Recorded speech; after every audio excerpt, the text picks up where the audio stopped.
welcome to Flying Orc, the Wandering Isles. Flying Orc. Thank you for joining us today. I see a lot of you in chat already. That's amazing. Solo, thank you so much for joining us so quickly. That was amazing. Welcome. My name is Ken. I am going to be your dungeon master this evening, and I'm here with my wonderful party. Why don't you guys introduce yourselves? Say hello. Hello. Nice. We have Bonsoir. Bonsoir. Actually, I was doing the podcast thing, and all I had was busy introducing himself in his French accent. It's just so fucking confusing. Tonight we have our boys all in the house, which is wonderful. We're going to get a recap from Kian today in his dapper suit. Are you changing it up? Is it every 2 weeks? You're just going to like 1 week's casual, or was last week just casual Wednesday? And like, does that work? Last week was laundry day. Laundry day, yeah. I was out for his dragon. Yeah, I got chicken stuck in the suit. Perfect. I'll do a quick run off and introduce our people. If our mods are in chat, feel free to do some shout outs. We have playing in Midriana tonight. We have the wonderful deranged Rhino, Mr. Ryan himself.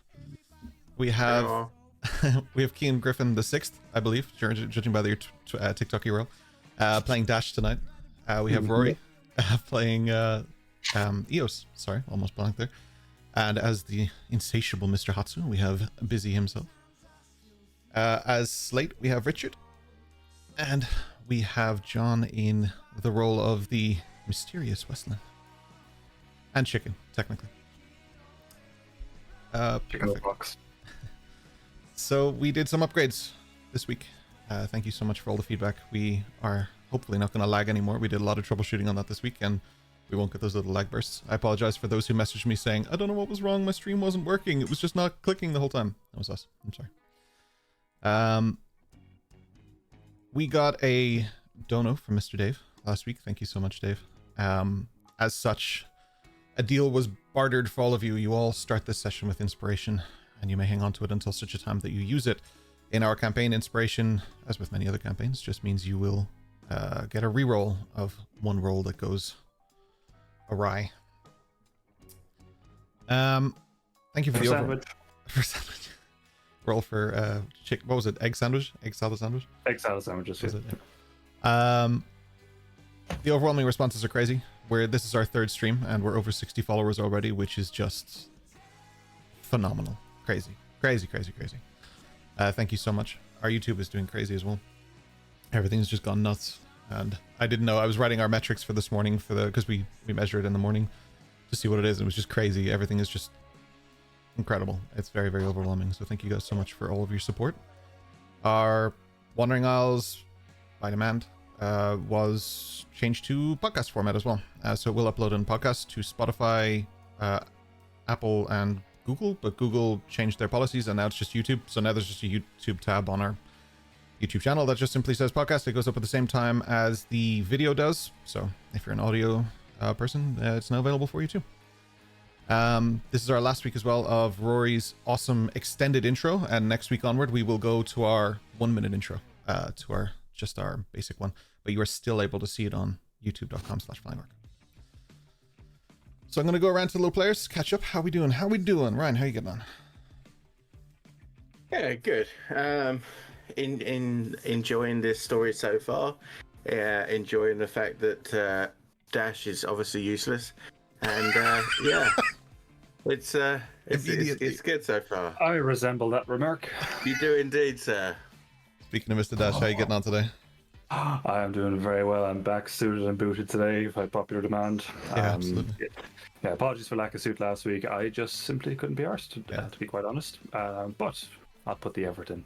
Yeah, your family going crazy in chat. Where's the suit? Yeah, I even brought a tie this time around, so extra dapper. Nice.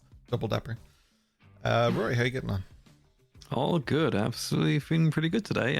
Hopefully gonna dive a bit deeper into the nuances of EOS. Nice. Yeah, absolutely. And Mr. Busy, how are you today? Looking good. I like your shirt. Absolutely awesome. Yeah, I went to my nice shirt today, and I had a nice barbecue with your family because we have a holiday today. Absolutely wonderful. Can't wait for Hatsu to get his swords back and explore the college and have some shenanigans. Absolutely. That is just going to confuse so many people, but absolutely, I'm with it. Richard, how are you getting on? Are you on mute? Yeah, excellent, there you folks. I'm all about that shenanigans. I'm all about that this week, 100%. I got a lot of good Looking feedback forward to about you, getting Richard. People were like really excited about how you played last week. It was awesome. Nice. Penny more to see. Anyway, that's it. Hook 'em while they're in. Richard, sorry, John, how are you getting on today? Oh, I'm doing. You doing? I'm doing. Just doing? Nice. Yeah, I'm just doing, just being, existing. Absolutely. Doing the space, existing in the space with you guys. You can't be just existing with a sexy ass beard like that. Like, that's just not possible. No. Listen, you're gonna give me beard envy with that kind of talk. Listen, I told you, we'll entangle one day. Begins again. Oh yeah, like strands of hairy Cthulhu. Yeah, exactly. Like, are bearded people truly the illithid of mortal men? I think it was last week or the week before, through chat, we got a request that we get like an evolution of beards on our merch because it just like I should reorganize the frames so it just gets like longer and longer as we go down. That is It sounds fair and reasonable. We'll have our only beards set up here soon. You can like and subscribe to our only beards account coming soon, 2024. Can I set up like a competitor to our own business and just be like only scruff? Is that possible? Can I like go with like Scruff is a beard too. Put some Miracle Grow on that bad boy. it's a miracle on it? Yeah, absolutely. You're fine as you are. There's a market for everything. Exactly. This is very true. With that, what I will do is I will go into our last showing of our extended intro. I hope you guys in chat really enjoy it, where we put a heap of work into it. We all did. It's really exciting. And you've inspired, with the positive response, you've actually inspired Rory. He's on a kick now. He's like, what else can I do? I've got projects and projects and projects. So like, you guys are in for a treat. Tools to use. Tools to use and the will to use them. Perfect. Let's go into our intro, take a look, and we'll be back with you shortly. Enjoy.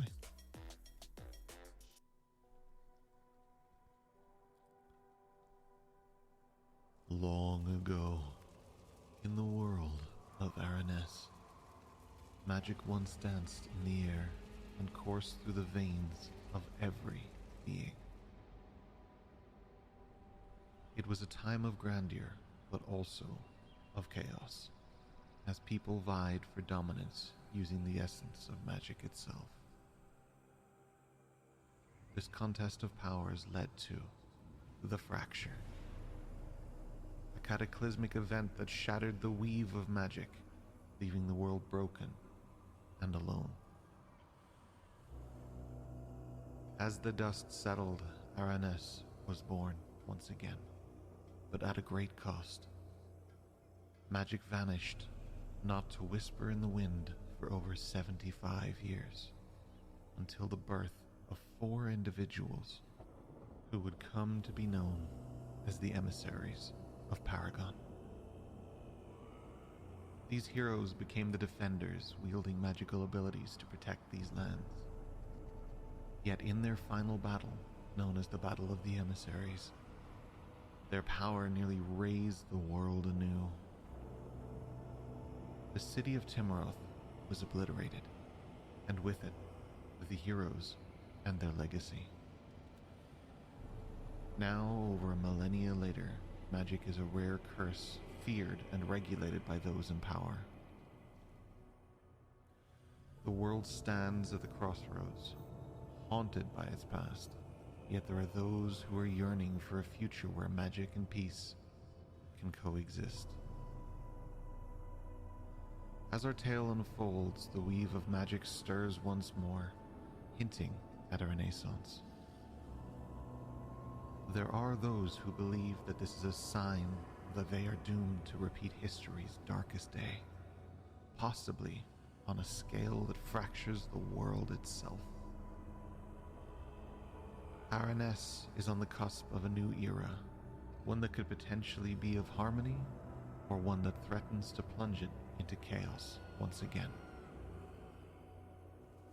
Our story begins here, in a world on the edge of change, where new heroes are destined to rise, shaping the fate of Araness and its magic forevermore. Join us as we embark on this journey through these lands, where legends live and die by the sword, where every choice echoes through the annals of time, and the fate of the world hangs in the balance. Welcome to the Wandering Isles.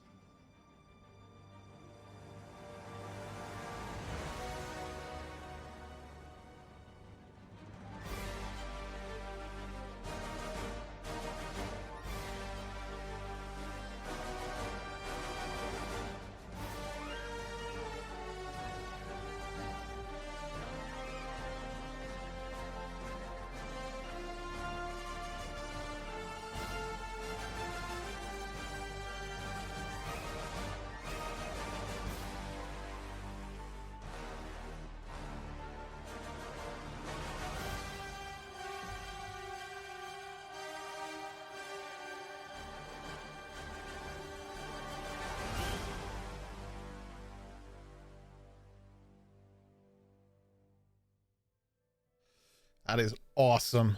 I love that video. I never get sick of that video. Now, welcome back to the Wandering Isles, session 2 technically, but session 3. First we'll jump into a recap from our wonderful Dash. What did we do, Dash? Well, as the last evening's chronicle unfolded, one could not help but marvel at the grandeur at which our troop of adventurers traversed through the hallowed halls of the newfound abode. From the initial sojourn through the arrival hall to the selection of their chambers, each step was marked by an air of distinction and discernment.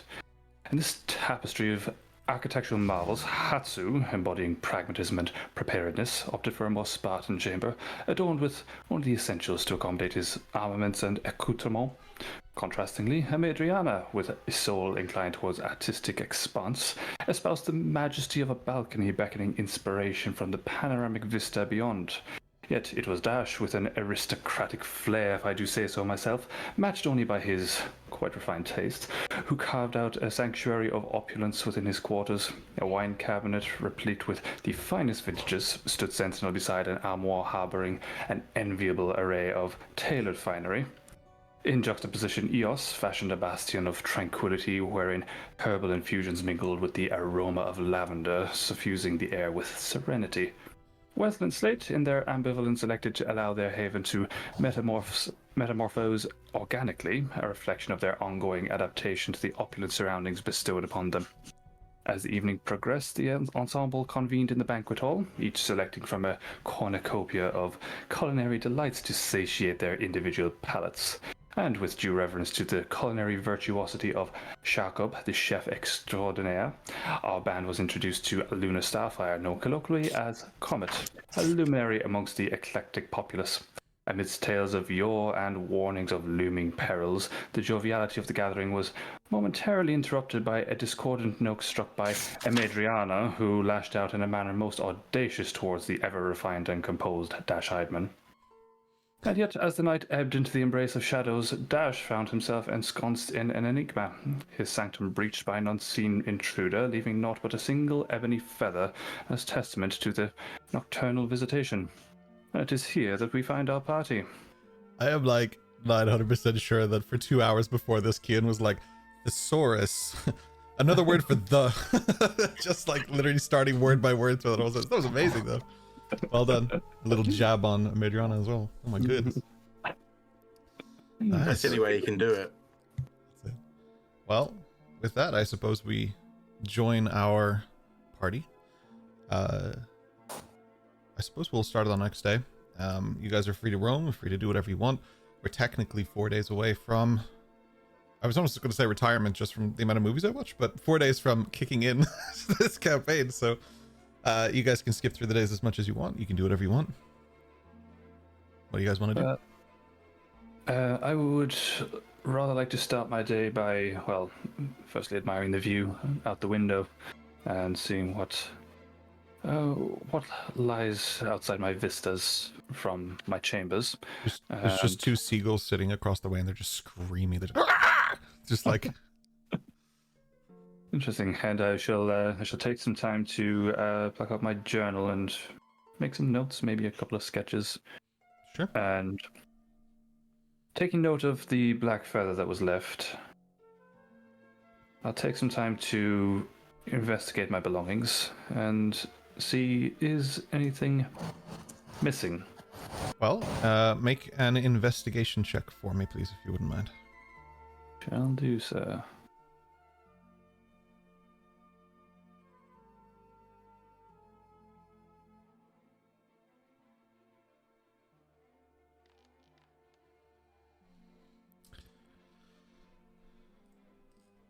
An 8. Looks like it's all here, to be honest with you. I mean, might even be more things than there were before. Yeah, just as well. I think I had nothing really worth taking at the moment, at least. No worries. What are the rest of you doing?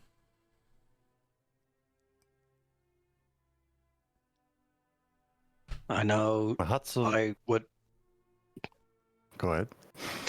I'd just like to pick up where I left off. You know, having slept on the floor, I'd imagine the cold stone that we discussed and the window open, etc.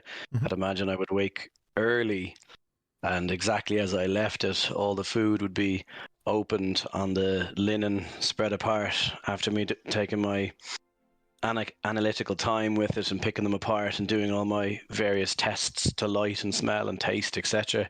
I think I would just circle back to the same thing, start the same sequence, double check everything and see how it fared while I wasn't watching it after time has progressed. Has it spoiled? Has it gone stale? Has it changed?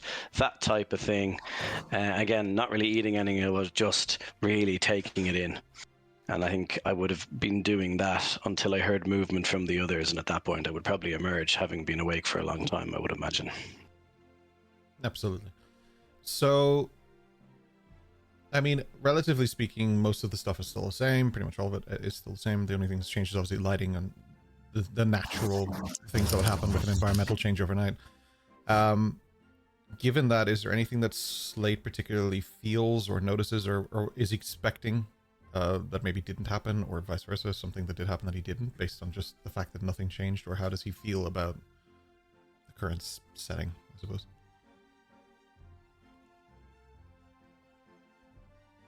I guess having seen no real change, I've gained no real information as to what I'm looking for. So as yet, I'm ambivalent. I haven't really made a decision. I haven't leant one way or the other. I'm just going to leave it as is. I'll go about my day and I'll come back and check on it later on this evening. So for now, it's just something I'm working on as such, and I'll just put a pin in it and put it to the back of my mind. But it's something I'll definitely revisit. So as such, no strong feelings. Absolutely. Busy, you were also speaking there. You were next. Yeah, Hatsu kind of wakes up in his morning routine at like with sunrise, and he starts to do his training program, like the push-ups while handstanding, a lot of stretches, the same that he would have done before he went to bed. And then he tries to kind of get a glimpse on the floor if anybody is up, and he looks around to try to sneak to the table again, that like the plate that he was fascinated about, to get his morning power balls. Absolutely. Hatsu's going to be like way bigger when he leaves this place. He's loving the food. Is there anyone else who wants to describe their morning? Absolutely. So Eos wakes up from the mattress on her floor. Just a nice big old stretch. Heads off to the bathroom, gets a cup of water, and with the cup of water in her hand, she opens the curtains, cracked open the window, breathes in a bit of fresh air, puts on just her normal clothing, happy to see that her bruises are faded. She makes her bed. Everything's nice and tidy, organized as it absolutely should be. She slowly heads down to the main area, slowly closes the door, makes sure not to wake anyone up, and she goes to a plate. She wishes really hard for 2 slices of toast, boiled egg, jam, and butter. It's a good breakfast. Yeah, with ease that appears. Hatsu's on his way for his 3rd Powerballs. Absolutely. Is there anyone else who wants to describe their morning? So, This is- oh yeah, go on, John. Oh, no, go on.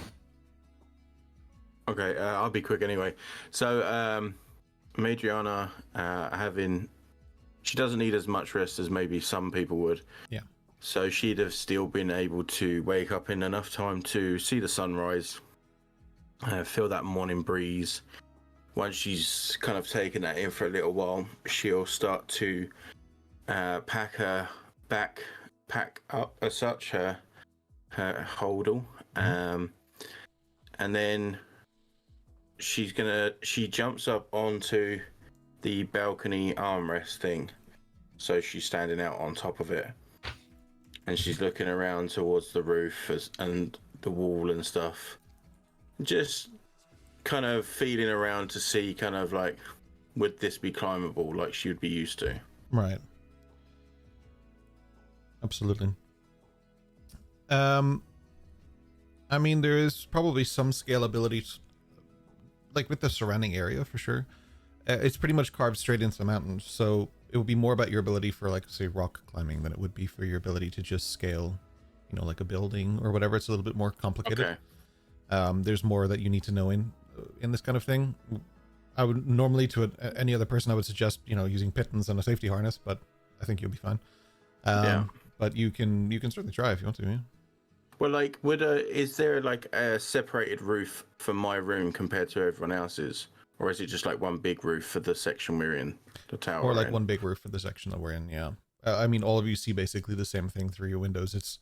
There's a clear difference between where you are versus what you see. Right. But yeah, like there is a good view from your rooms, no matter what room you're in. The likelihood is that is intentional. Like, it's supposed to be that everybody gets the good room. It doesn't matter if you're on the first floor or 10th floor or 100th floor. It doesn't matter. Everybody gets the good view. That seems to be what this is. Most likely there's some sort of illusion going on here. Probably that what you're seeing isn't exactly what's actually outside your window. It's more likely that what you're seeing is outside something else. And given the fact that, for example, I'll use Dash as an example here, he just saw the seagulls, that they probably weren't outside directly his window. They were probably outside wherever the illusion is coming from. Gotcha. Well, okay, then what I'm going to look for then is to see if there's a position above, like, so if you have the balcony and you've got the roof above you, she's going to look for a position where she could sit on what would supposedly be the roof. Okay. You can... She wants to sit on the rooftop, essentially. Yeah, I'd say make an investigation check, yeah. I'll give that an old roll. Foundry is being a little bit slow. No worries. Do you know what? I'll do this on here instead.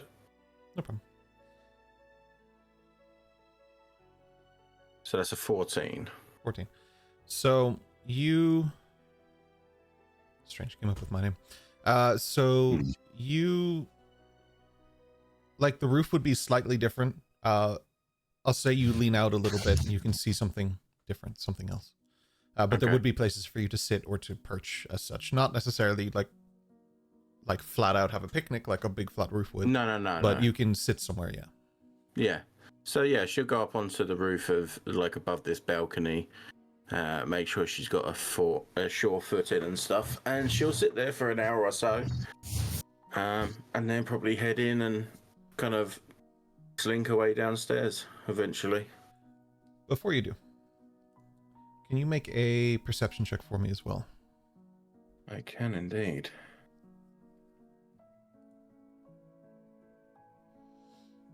So, Through Foundry though. while Amadriana is sitting there, she's looking out across the water. She's trying to, not intentionally, but she's trying to see what she can see. What did she get? 17, is it? 17, yeah. Okay.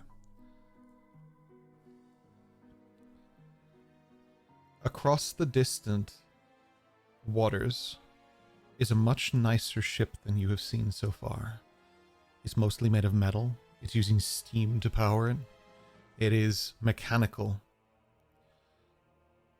It is heading towards this island, and it's kind of far out. It's going to be a few hours, but there's just something notable about it, the way it shines. It has these lights that look like lights you haven't seen except for on Verdoir. It looks like I said, mechanical, but it looks very metallic. It looks like a monster almost. It's strange. Okay. Where we had the letters on our beds where we could write something and it would just disappear. Yep. Have we now had the understanding that there is something we can write on within our rooms each, and it would be directed to where it needs to go? Or was that just a once-off thing? It's a good question. Yeah, I hadn't actually initially thought of it, but it's a really cool idea. I'll go with it. Yeah, that's okay. Cool. So I'll say there's a notepad there for messages to the staff or something. Sure. Yeah, to the office. Yeah. Okay, so then I'll write a message. To who it may concern, there is what seems to be a large ship approaching, different from most others I've seen. Hopefully you are aware of this. Perfect. And I'll give a direction, a rough approximation of direction. Sure. You do that, and the letter, you place it down, and it just goes away again. Absolutely, that's completely fine. Yeah, you've sent that off. I don't know if a Madriana is expecting a response, but one doesn't necessarily come in super quickly. She wouldn't be. It would be give alert, and then that's it, just in case. Oh, yeah. Because she'd be used to, like, something abnormal coming in is something to be dealt with. No problem, yeah. Westland, what are you doing with your morning, my friend? Sorry, that went sitting quietly on the... No, sitting quietly on the couch. Mine's super short. Hasn't slept. And just quietly watches everyone as they filter through their morning routines. Waits for chicken to rise and present himself at his leisure. He is such like 11:45 a.m. Yeah, Jesus. So lazy. It's all the chicken he eats, I think. As I'll say, as Dash is emerging from his room, the fox scurries out from behind him and straight down the stairs. Where were you sleeping? I didn't even see. Wesleyan, that's a remarkable fox. Again, I must say, I didn't even know he was in my room. Fantastic creature. It's good red dog. Good red dog. Yes. Has anyone brought up some coffee? Mind some coffee. Coffee? Coffee. Yes. Have you had? What? Are you familiar with? What is coffee? Oh, it's a remarkable beverage. I'm sure you will like it. I'll make my way to the magic desk and summon up 2 black coffees. I'll hand one to Wesleyan. It's slightly bitter, so you may want some water with it, but it will give you a magnificent burst of energy for the day ahead. Not that you need it, eh? Yeah, it looks like he understood about maybe half of that. But watches you drink it first before taking a sip. Is that RP, or are you just having trouble following Keith's accent? Oh no, that's Wesleyan. I follow every word you say there, Kian. Thank you. Yeah, we put a note down here. First time drinking coffee with Dash. Without a dash of cream, am I right?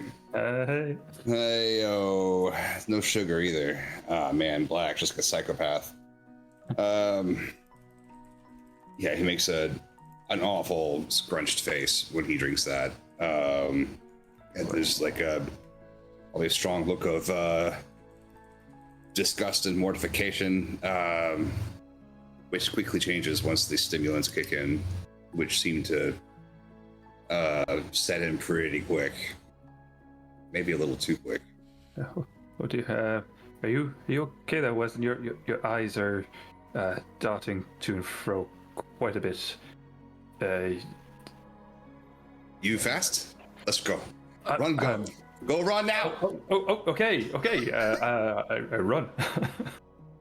I run with him. I thought you were just going to close the door behind him. Yeah, I'll race you to the banquet hall. Oh, interesting. Let's go. All right, I'll give you guys. Yeah, let's do some rolls. You can use athletics or dexterity. I'll give you either to make it a bit more class fair.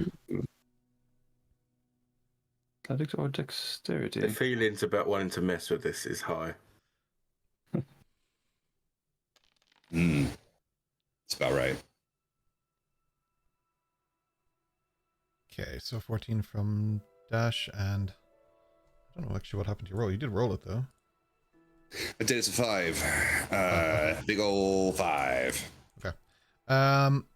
So you both take off, and Dash is just like running along walls, like super quick, and Westland's just like just like running straight down the corridor, but like a little faster than he normally would. The coffee is like, yeah, it's good.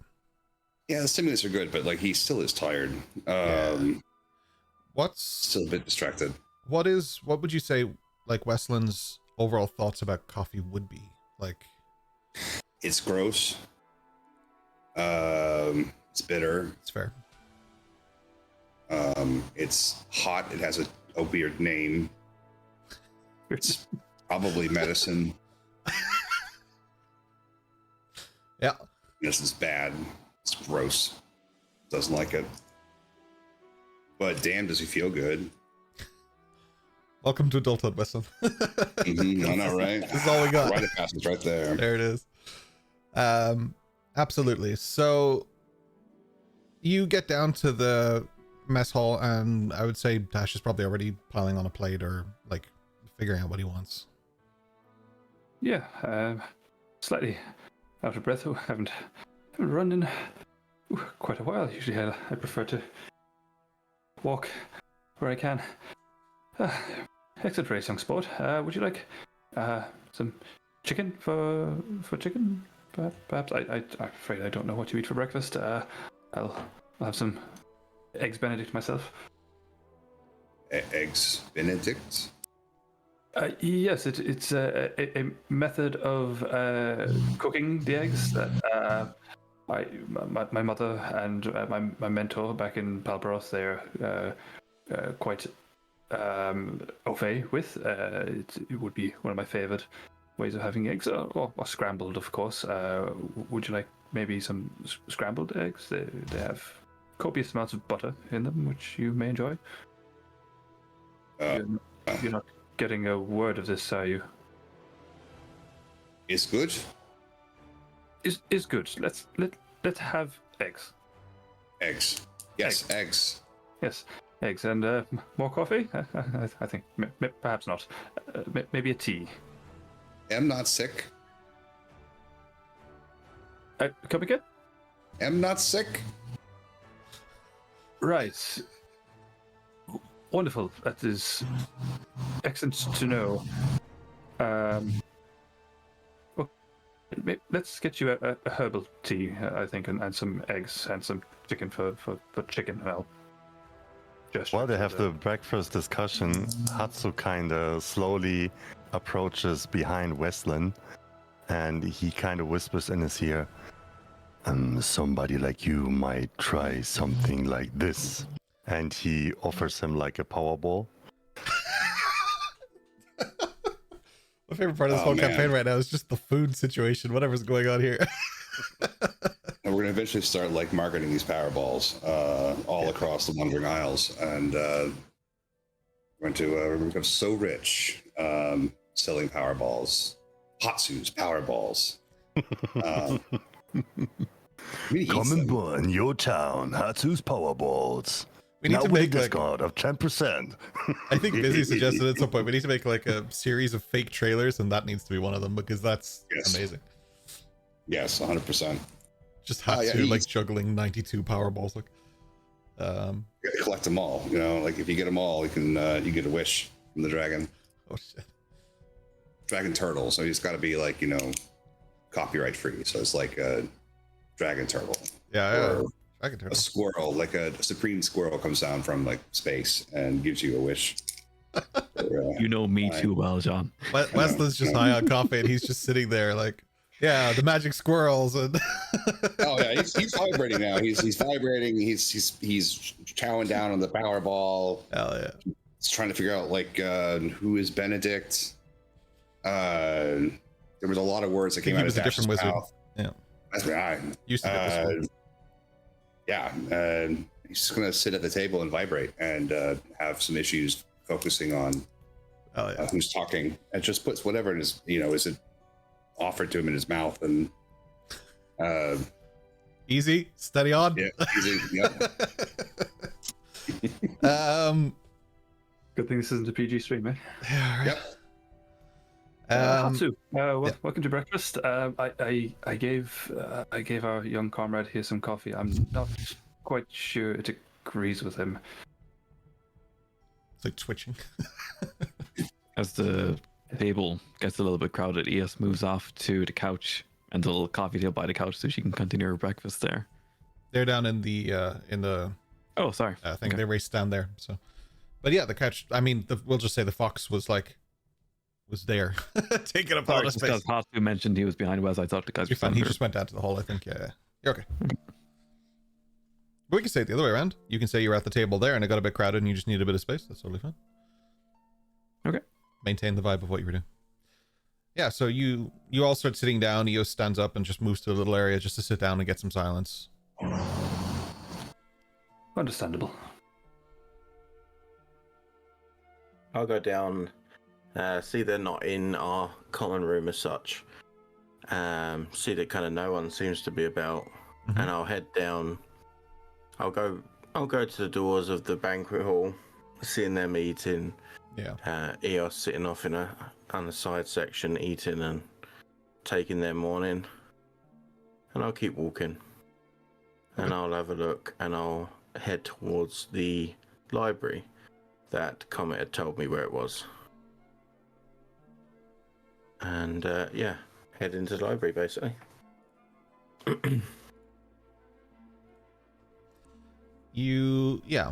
Library's quiet. It's full of sort of students, but mostly it looks like fourth or fifth year students. I can't really say it by age because people of all ages come to the school. It's not done as a typical thing. But with that in mind, it looks like people who are well seasoned in being here, and they're getting a leg up on starting this because, later years are a little bit harder for this stuff. They're learning their expertise. They're learning their extra bits, the things that really, really they want to be very good at. And with that, they want to be here, so they're studying. Okay. It's quiet though. Yeah. I'm going to look specifically based on what I want to look for, but also I kind of want to look in the more advanced section to see if there's any extra as such that I can find. But I basically want to look up the history of Vaudois. Oh sure. Yeah, we can do that. And especially incidences of change, things that happened that changed the landscape of Vaudois. Not necessarily, I don't mean the physical landscape, I mean the cultural and political state of Vaudois. Okay. What I would say is let's get I'll go with an investigation check here. Okay. Yeah. Okay, I reloaded Foundry, so it should be working. Yes. That's an 18. Okay. So in terms of history for this place, I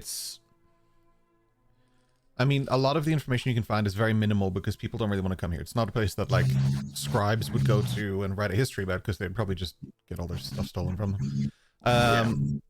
But what we do have is like you find very base level information, things you probably knew about, like the fact that it's called the City Made of Gold. It was mostly founded by like fugitives, outcasts, that kind of thing. It was people who just couldn't find a home on the mainland, right?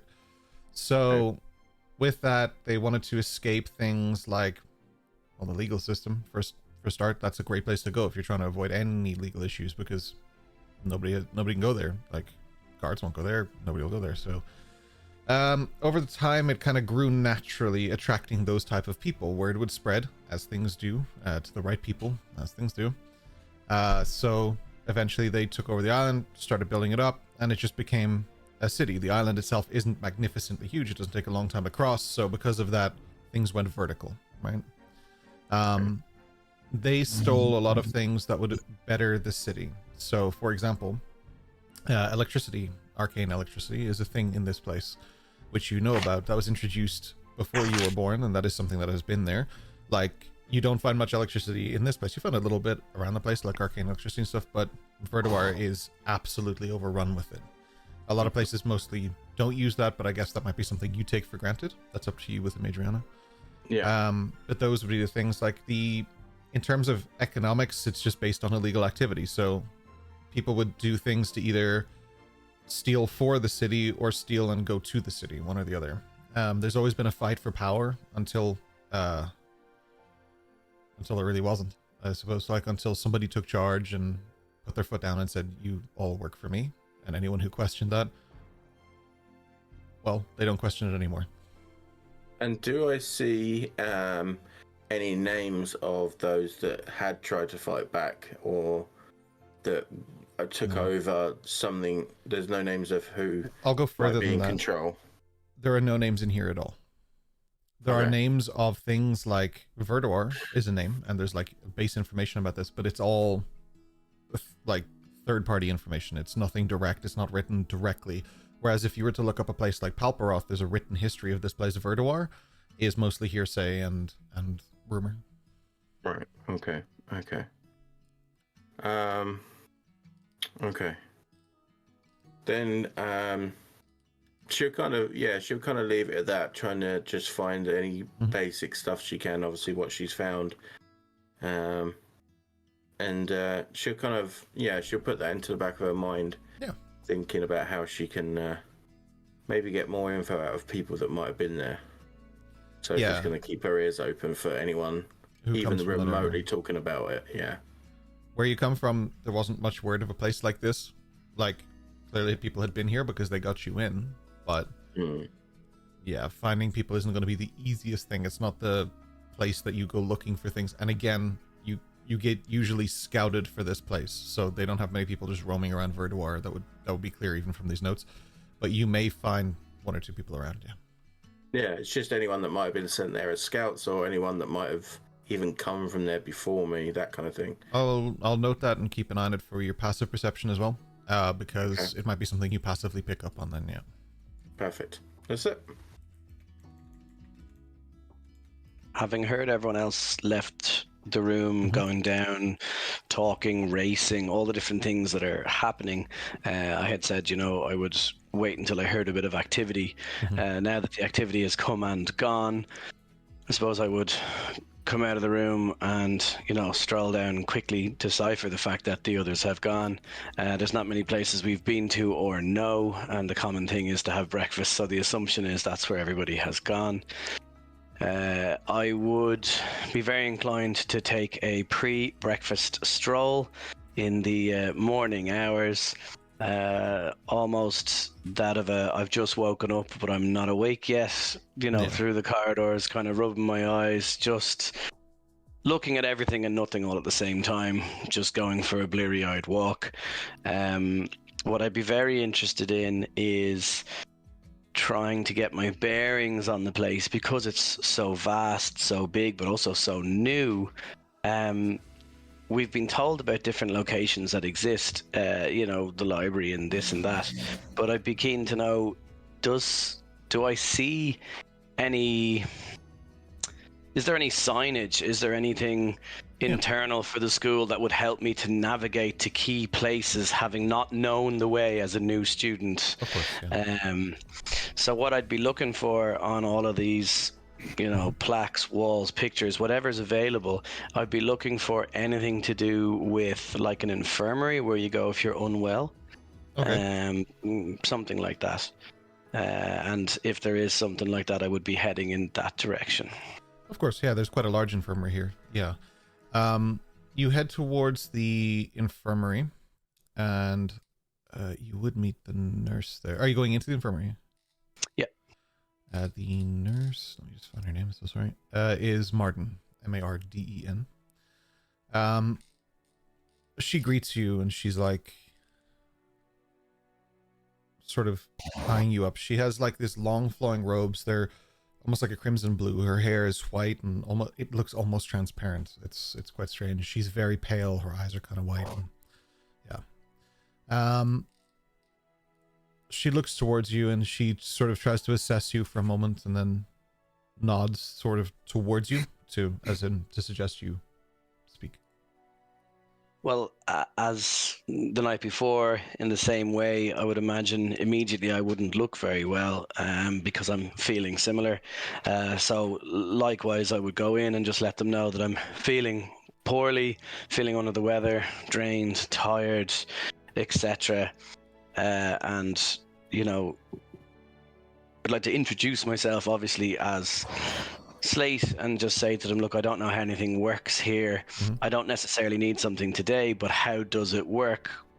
What do you do here? What's the situation if I did need something? If I was properly sick last night or later today or at an inopportune time, how does it work? As in the office in general, how does it work? When is it open? That kind of thing. It's open 24/7. There's always somebody here.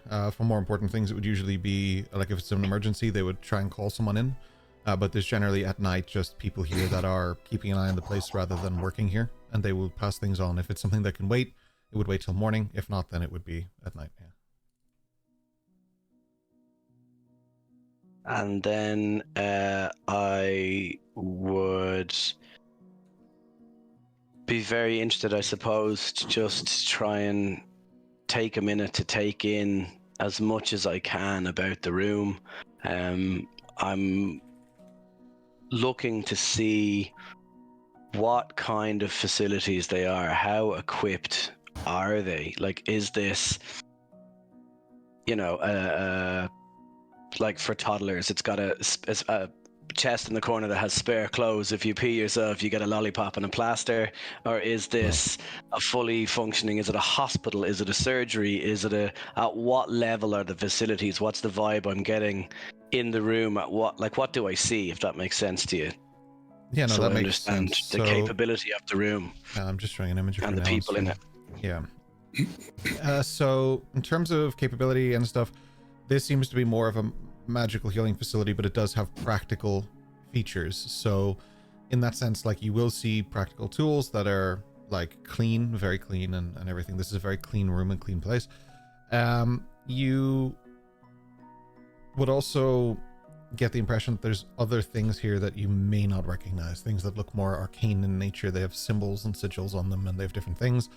And she herself obviously doesn't look like unmagical. Like, she looks quite a magical in terms of a creature. So perfect. And then I suppose,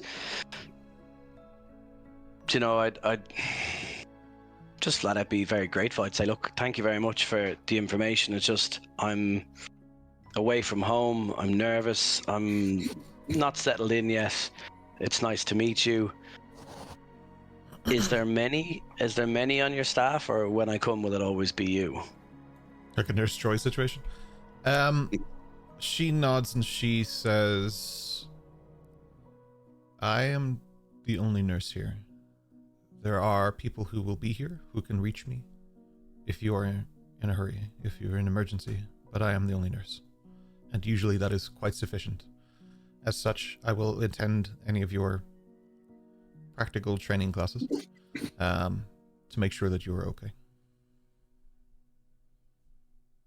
Looking kind of confused, I'd kind of query the fact that she said specifically nurse by saying to her, when you say you're the only nurse, does that mean there's doctors here, or do you mean you're the only one here who happens to be the only nurse? She explains that she is more akin to, say, a school nurse or something like that, where she just has certain things. If you need serious medical help there, you would have to go to the Carol Healing Facility. It's a little far. Perfect. So there's no doctors per se. She's what there is for here. That's perfect. Yeah. I mean, I think I would immediately start to feel slightly better, look slightly healthier, happier, like that wave of nausea is lifting. And I think spot of fresh air would be on the card. So I would just say to her, listen, thank you very much. I really appreciate it. Just ask for directions towards the mess hall for food and just sort of start making my way in that direction. No worries. Yeah, you make your way off, and then she just nods, kind of. She's a little probably confused by the situation, to be honest. She nods and off you pop. On your way back, you find Chicken. He's just wandering down the halls, and like he just sort of starts to follow you and sticks with you as you're walking. Yeah, perfect. Happy with that. Companion for my travels. Yeah. He seems happy enough. He just wags his tail with recognition when he sees you, and then he just kind of sticks with you and toddles on. Happy enough. Quick look around. If nobody's looking, then just give him a little pat on the head, a little bit of affection, and then just head on.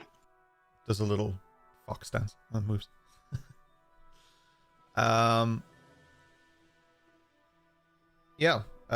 Is there anyone else who wants to sort of do anything here? Or are you guys finishing breakfast?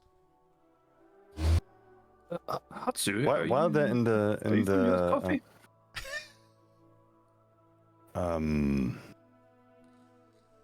I think that's not part of my diet.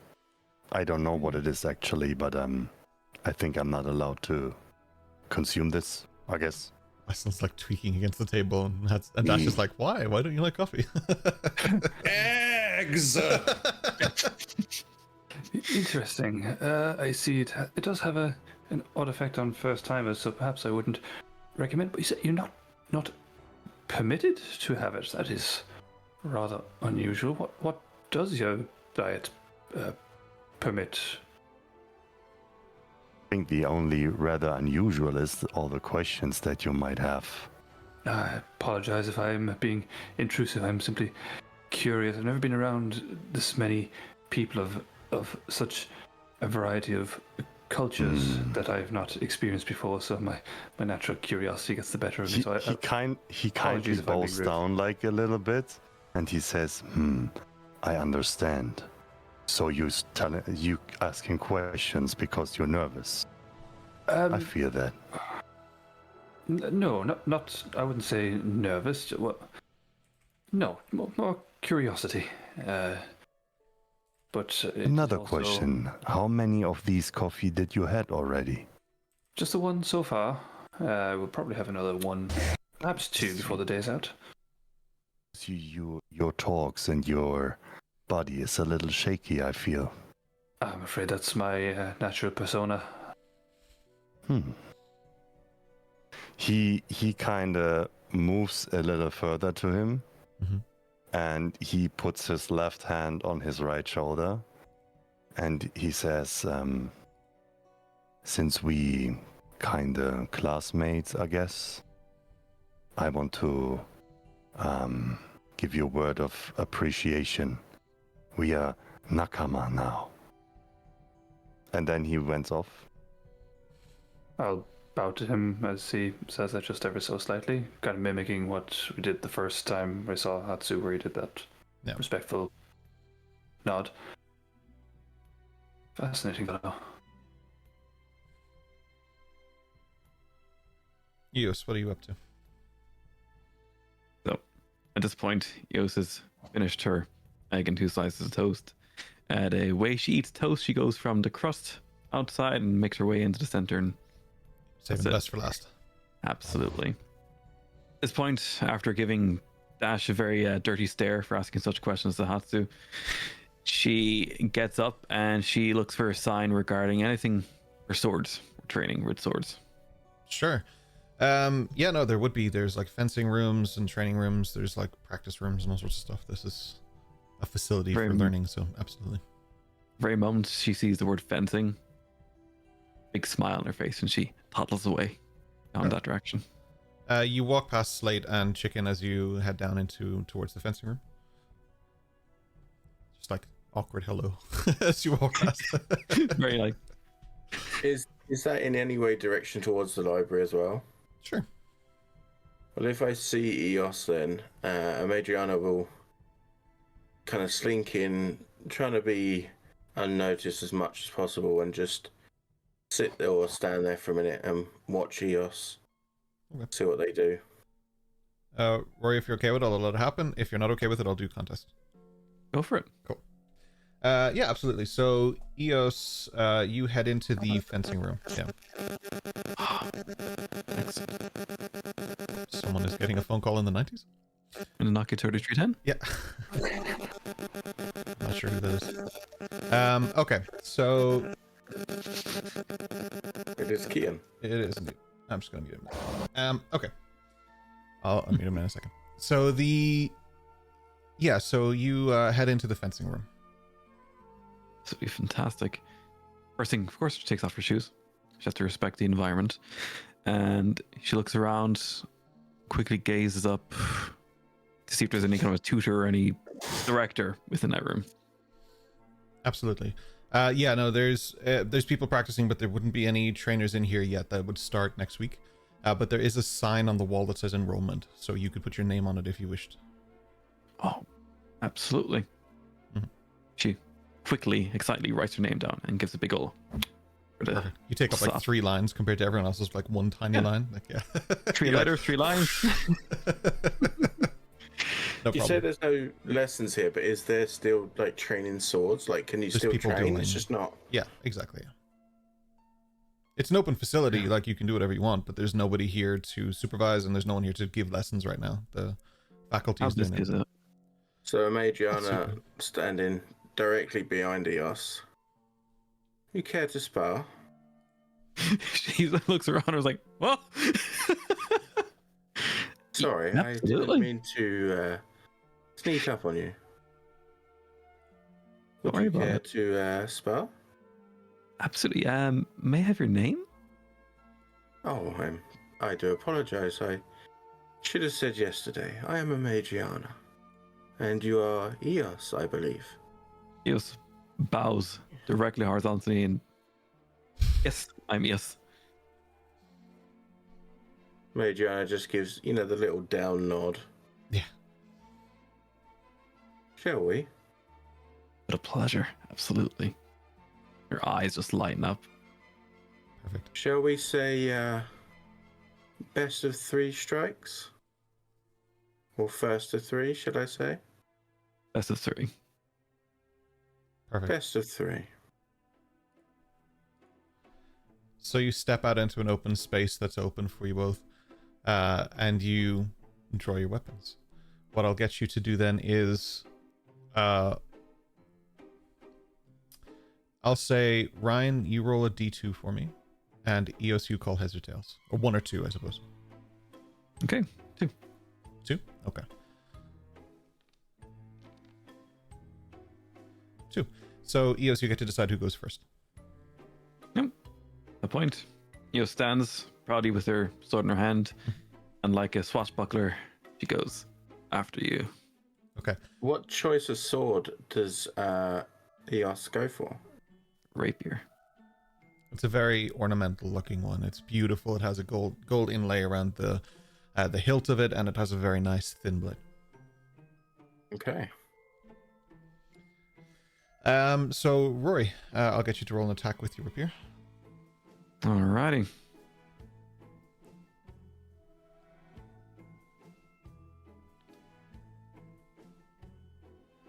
16 would hit, so I'll need you to roll does some indeed. damage.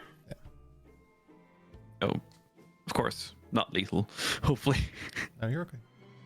I can actually, yeah, you don't have to roll damage if you don't want to. We can just say you guys are doing taps. That's okay. Yeah, Pretty so much, yeah. Yeah, we won't do damage. Okay. So if you're going non-lethal and you're not just trying to kill her, which makes sense. Yeah, so you do a tap, basically. Perfect.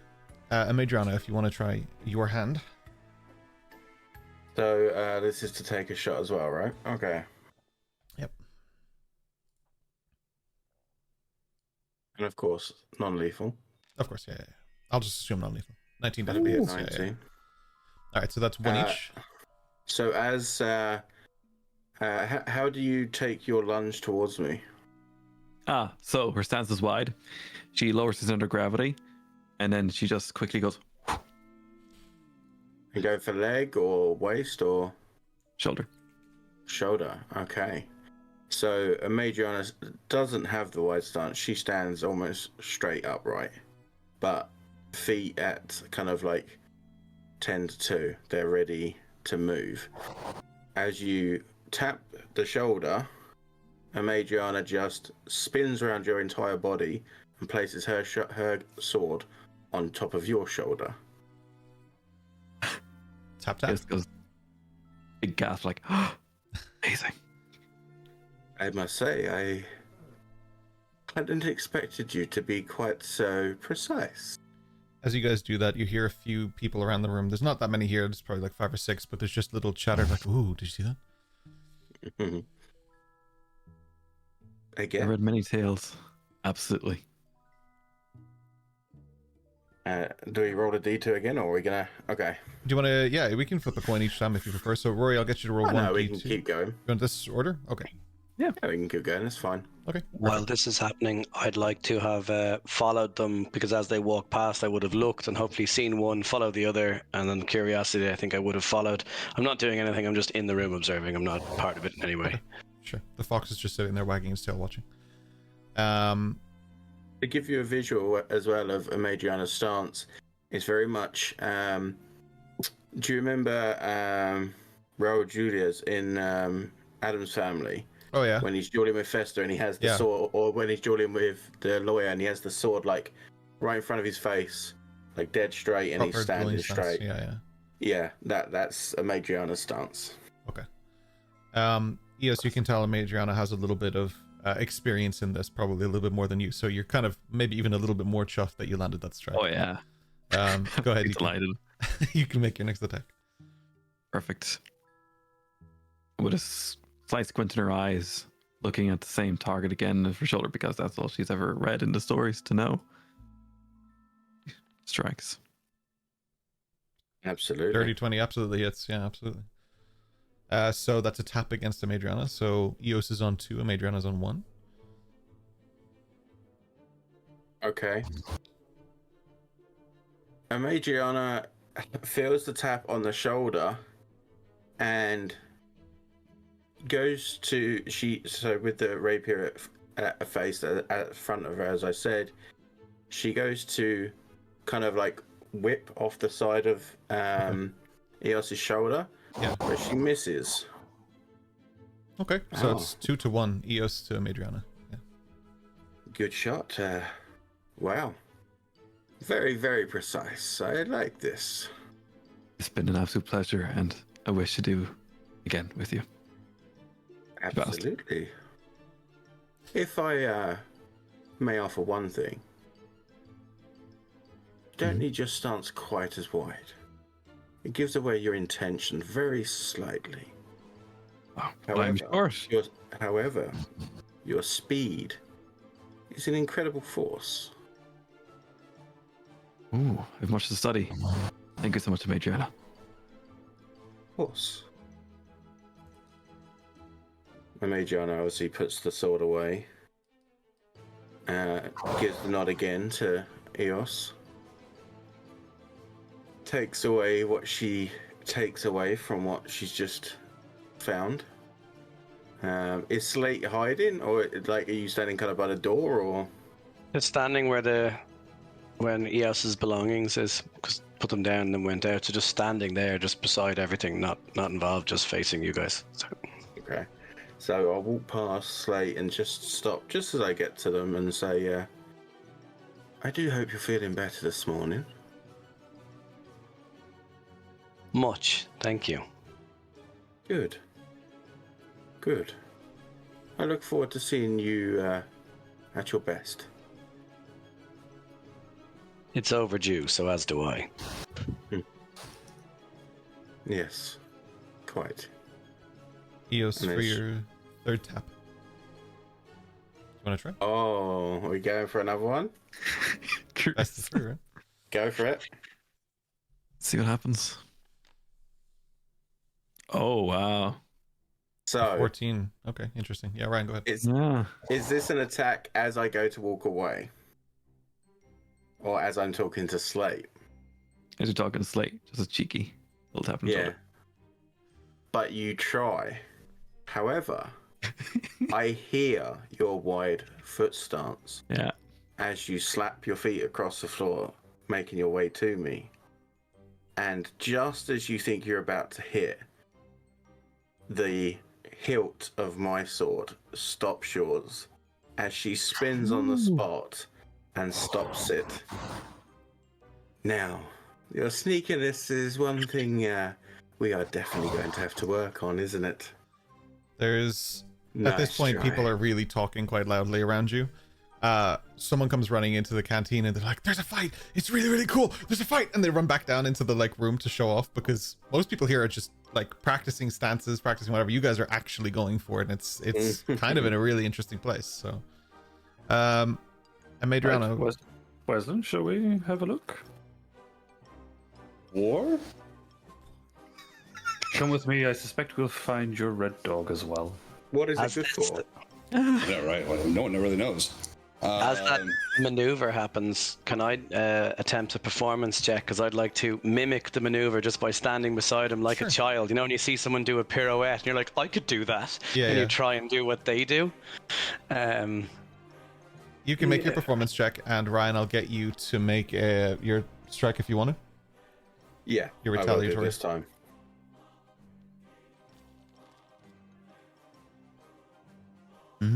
So 16 for Slate. 16 is pretty good. You make have quite a similar stance. It's not like the perfect stance, but like for someone who never did it before, quite good. It's as if someone, your pirouette example, is if someone did a pirouette and then you were watching them and then you just did like almost a perfect one. Like you're a bit wobbly, but that's about it. Yeah. I was confident. I was like, confident, I could do yeah. this. I could do this. I'll grant Confidence it is a no key. opponent, but I got this. That's And it. then I just want to shoot everybody a look. Anybody who's looking, kind of like, yep, I did that, and walk out of the room. Awesome. As you walk out of the room down the hallway, you see like tons of people just coming down out of interest. With 25, you definitely hit. So as Eos went for that shot, I spun and stopped it with the hilt. There's just this lightning quick flick of my blade, and it's now resting underneath Eos's chin.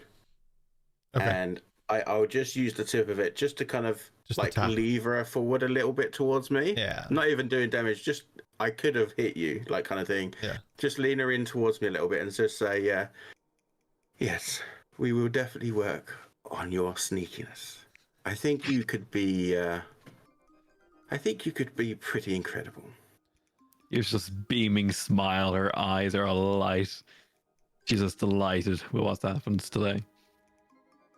And Eos. then I hold out my sword just to do cross swords, which is to say that you've finished the belt. Well, there's technically one more, right? The third, best of 3? Or best 2-3, I think you said at the end. Yeah, So it's so 2-2 at the moment. well, no, because best 2 out of 3. So because I let Eos hit me the second time and I didn't, Okay. that's technically the 2 of the 3. Or that's how Oh, I you want a took best it anyway. 2 out of 3. Okay, so not like Yeah, best yeah. 2-3. Okay. No. Yeah, best 2 out of 3. A whole bunch of people which- come in and they want more. Are you guys sure you don't want to try one more? You should. Well, You don't have to. seeing that we've got this little audience, There's got to be about Okay. 30, 35 people here already. They're just like watching on as you guys, like you put your sword against hers and it looks like you guys are going to go for another round, but you don't have to if you don't want to. I'll just lean in then and say, shall we make this look good, shall we? Just looking side to side. Her smile kind of goes away. She says, Okay. I take my step back, stand at my stance as I did, Okay. and go for your third. Eos, you're up.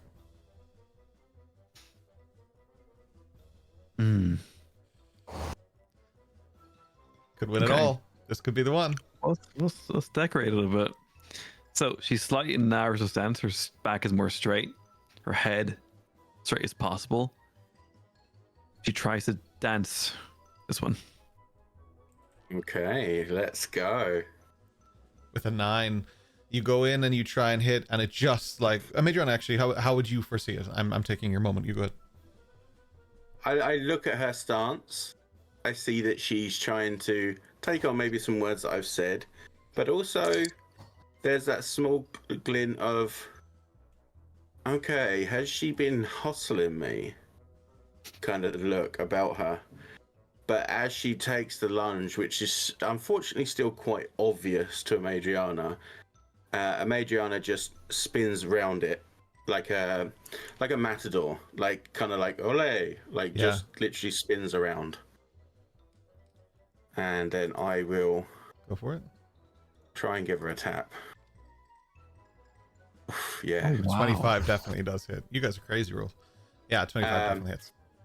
So this one's just like a little cheeky like tap on the butt with the side of the blade, and she just looks at you and says, "Now that was naughty, wasn't it? Well played, though." Everyone's just like, yes! That was cool. Are we close enough to see this at this stage? Yeah, you guys would be in there by now. Yeah. With a roar, Reslin charges at Adriana. Oh shit! Okay. Just stabs him in the face. Yeah, he does not look like he's playing. Yeah. Okay. This Wait, is he is playing or he's not? no, he looks quite serious. If I see, because I would have gone with Wesley, if I see this, I'll attempt to stop him and explain to him, no, they're just practicing. You want to do a contested grapple there? Contested grapple, acrobatics, or athletics, you guys choose.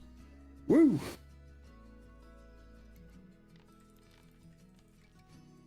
Oh, Come on. it's not great. Roll the dice. Oh. It might not great either. It's a 9. Oh, wow. I don't know why your rolls look like that. 9 is... Yeah, no, unfortunately. There's nothing there in terms of being able to stop him. So he just is a little bit faster. Again, same as earlier, it's just a little bit faster. So he just leans and steps in front of you casually and then mentions that, yeah. No, well, it's all right. Look, not hurting, playing. He narrows his eyes.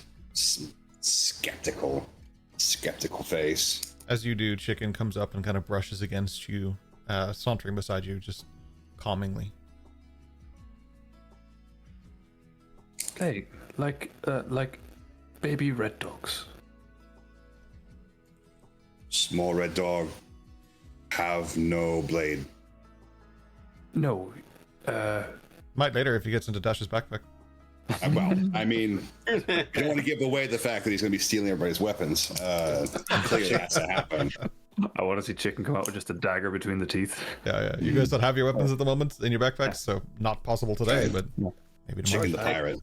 Chicken has somehow become Balthazar. Small red dog use teeth. Adriana and Eos use blade only for practice. Look, not hurt. And gesturing to them, I assume post butt slap, Yeah. cordial, they'll shaking hand give or something. Yeah, cordial, finishing of the fight kind of thing. Mm-hmm. With a big bow and a thank you, Major. Absolutely, and thank you. There's like people there around you, some younger, some older, and they're like, was that really your first fight? Oh my god. They say to Eos, and like to Madriana, they're like, that was crazy. Madriana actually like holds out her arm like to her waist, like kind of Victorian couple, like gentleman holding an arm out so that the lady can put her arm through. Yeah. So she holds that towards Eos and just says, shall we go take a walk or something? Of course. And Eos, of course, being quite a bit smaller than you, does that, puts on her shoes, and then, I don't know. What are you all staring at? Come on, I'm sure you've got better things to be doing with your day. Hello, Chicken. And she'll try to give him a scritch before she walks past them. While you're picking up your stuff, there's a woman standing there, Eos. She has kind of like brown hair. She has like long brown hair, and she's wearing kind of athletic gear. She touches the sign and she's like, is this your name? Mm-hmm. Yeah, I'm glad you'll be in my class. I think you have a lot of potential. She's beaming again, delighted. Absolutely. The woman kind of doesn't smile, but she nods towards you.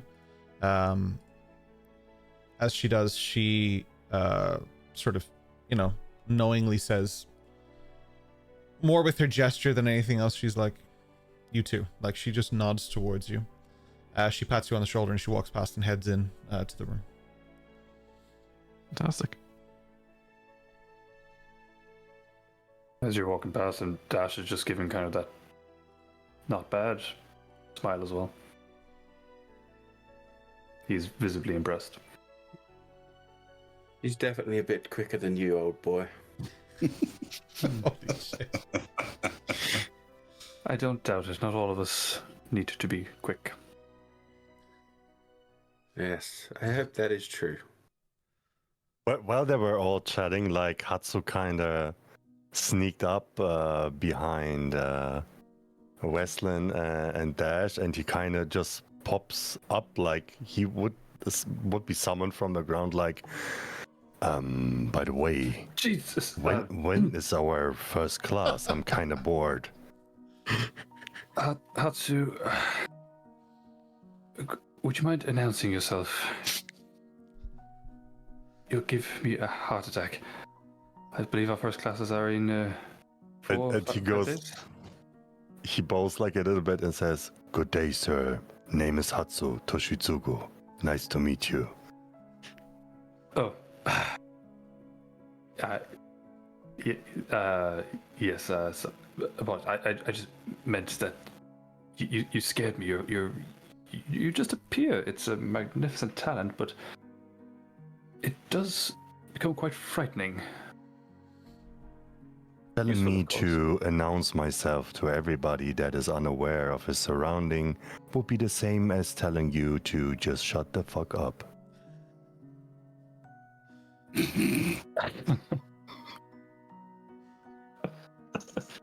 It's not in our nature, my friend. Very well. There's no arguing with that. Dash is just getting beaten every day by everyone in every way.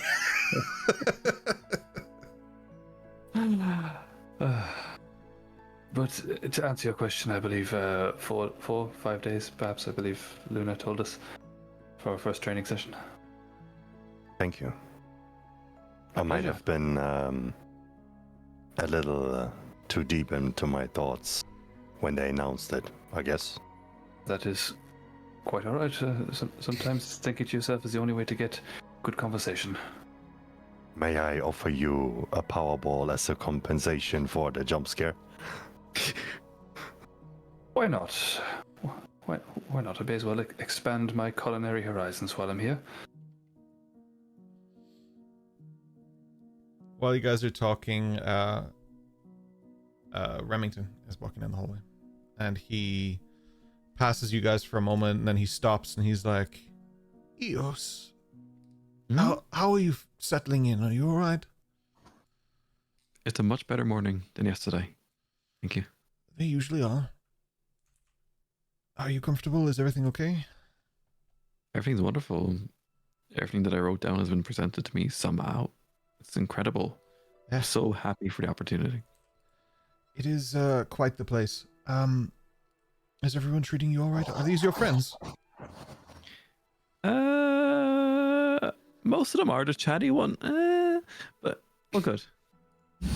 Go ahead. Yes. Okay. Well, it's good to see you. I have a meeting to get to, but if you need anything, let me know. He just sort of shuffles on down the hallway. Is there some form of familial, like, interaction here? Yeah, he clearly knows her. Yeah. But, like, is it more than that? Like, does it seem more like a papa or, you know? Make an insight check.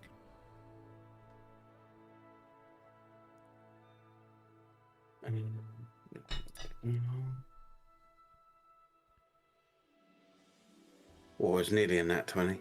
That'll be a 14. 14. You... it's a little hard to tell. He cares about her, for sure.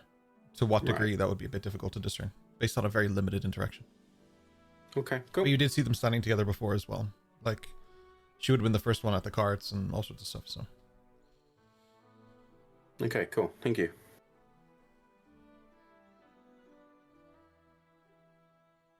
what do you guys want to do?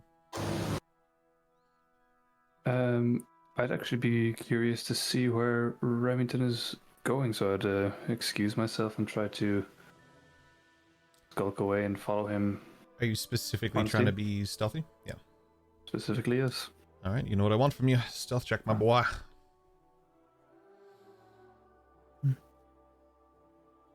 10. I mean, you start to head off down the hallway, and you're like, your kind of suit coat gets stuck on one of the, what are they called? The things that have the fire on them. I can't remember. Brazier. And they, yeah. So like you suddenly like get snagged. You turn around, you try and get it off, and you look around, and he's just way down the corridor. Well, and then I'll just simply go for a walk, taking the halls. No problem. What's everyone else doing? Stables. No problem. You head out there. The sand is a little sticky for some reason, but you head out there and you go see Ducky. And Ducky is happy as a horse in a well-kept stable. They get ran every day. They get taken care of. It looks very healthy. The coat is great. The food is also really good. It's got like an impact on the coat. The shine is quite nice. They're clearly cleaning it and trimming the fur and stuff as well. Not the fur, the coat. They're shaving it and stuff like that. So you're keeping it nice and tempered for the temperature. It is kind of later season. It's getting a bit colder these days, but not dramatically. So there's still time to keep it. Yeah. Absolutely perfect. She spends a bit of time with him, hops on him, takes him around the stable area, just patting him, make sure having a little chat. Cool. Yeah, you do. Mostly it's just carer workers here. You might be the only person who brought a horse this year. But it's mostly carers that are here in the stables, and they're just taking care of things. Yeah. As they're working away, you can work away, and you have free reign of the stable. You can spend the majority of your day there if you wish. Yeah. 2 hours. Cool. While Dash is walking, while Eos is stabling, what are people doing? I would like to ask for one additional thing, if you don't mind, Sure. Daddy DM. Sure. There's a specific person I'd like to keep an eye out for in my wanderings. Okay. The one who left the feather. Okay. Yeah. I'll keep that in mind with your passive. I could Thank probably you. answer that now and say you're probably not going to find her. I figured, but I'll keep an eye out either way. But I will keep it in your passive and keep it in mind that you're looking for her specifically. Mm-hmm. Thank you. Also would venture out to find Boreal. Yeah, no problem. That's easy. He's down in the mess hall. Yeah. He's with a group of friends. They all look very fresh-faced and green. And he approaches him and he goes like, he bows down like a little bit as he would normally do, and he says, how you doing, brother? Jeez. You just... Come on, man. Knock! Or something. He just sits down. His feathers go back in, like, so the plumage goes back down. They like stand up straight when he's startled. And he's like, yeah, I'm good. This is a good place. How are you? He leans forward to kind of whisper in his ear, and he goes like, you're playing a great job with the idiot thing, but keep in mind that you're also here to perfect your craft. Don't play the clown all the time. And he kind of leans back and he gives him like a little wink. You just hear with your very good passive, you hear him just say, who's playing? And he kind of puts his left hand on his right shoulder and he says, I know you since we were kids. I know what you're capable of. You have to start and believing in yourself. You have a wanky walk because you think you don't deserve it. I think you meant But you wonky, do. but yeah. Wonky, yeah. I'm sorry. You just the faces of everybody. PG-18. Yeah, it's just changed so rapidly there. Yeah, walkie walk. He nods. That's and why he's so popular. he nods and he's like, yeah, I mean, I'll try. And you might be he sneakier than me, also- but just remember, I can fly faster. If you ever want that race, you let me know. He's gonna remind him. Remember that you also have another purpose here. You remember? Keep an eye out for the guys with the sign. We need to know. He nods, and kind of wide-eyed he nods at you, like, because you're saying this quite openly, and he just nods and doesn't respond. The nod should be enough. The rest of the day, he would go out to explore further schoolrooms and looks for the martial classes like sword fighting and all sorts of that stuff. The classes are there. Nobody's teaching at the moment, obviously, because school hasn't started. But the facilities are there, so you go and you practice. There's one room that is built as if it was made in Saigo no Toshi itself. It has like everything is made of like wood and like bound by different kinds of plants and old things. It's all made very organically with the things that they would find actually around Saigo no Toshi. It is clearly a training facility for people who come from there. It's a very big place. People often come from there, and that's the kind of thing they would be used to. You would find different types of there's no weapons laid out yet, but there is holders for them so that you could but you can use the wooden ones that actually I should have pointed out that as well. That's what Eos and Madriana would have been doing. I actually forgot about that part. So the ornamental one would have been a wooden one. Apologize. But it would be wooden ones that are available for the training facility for the moment. But you know that your tools will be allowed in soon. Yeah. For the rest of the day, he would kind of take the bokken, the wooden katana, and would practice forms basically for hours. Just repeatedly until he feels until he feels like it's time to rest and have some power balls. Every two stanzas, you're like just gunning down power balls. You're like crazy for him. I mean, he wouldn't eat in public, so he wouldn't do that. But he is happy for the moment when the sun goes down and he can have his meal. One of the things that's there is, I don't remember what they're called, but I believe it's like wooden dummy or something, but I don't know what the official name would be. But it's like this wooden, big wooden pillar, but there's these spikes that come out of it, not sharp, dull spikes that come out of it, so you can practice your different hits on it again and again. There are different things that are in there that are similar to that as well. There are just things like punching bags if you wanted to use them as well, but this is something, it depends on what you're into, basically. But the amenities are there. There are even pads available there for like more intense training. So,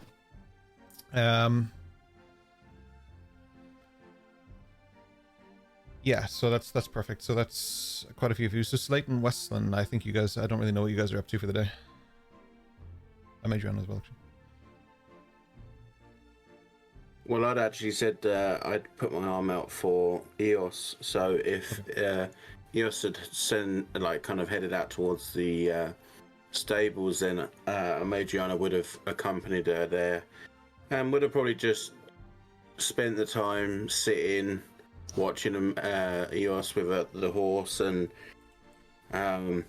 because she's sitting there thinking about how, despite advantages and disadvantages she had, one of the main things, especially seeing Weslin and obviously now Eos with this horse, is that she didn't really have much in the way of creatures and animals to look after or to devote any kind of affection towards. So it's kind of nice for her to just kind of relax with these lesser but better creatures.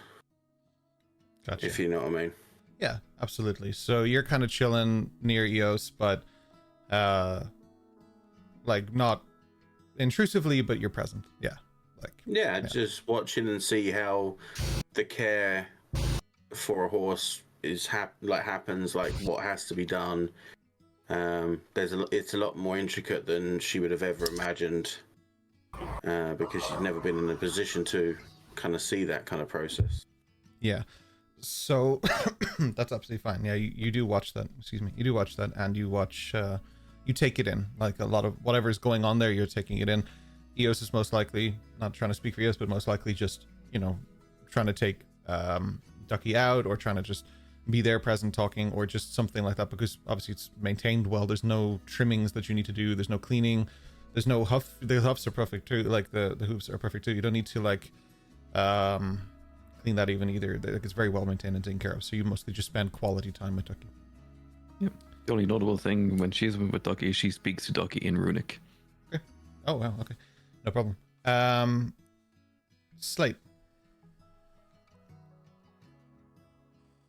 I think having left everybody in the training hall, I would have made a beeline for the outdoors for that fresh air stroll.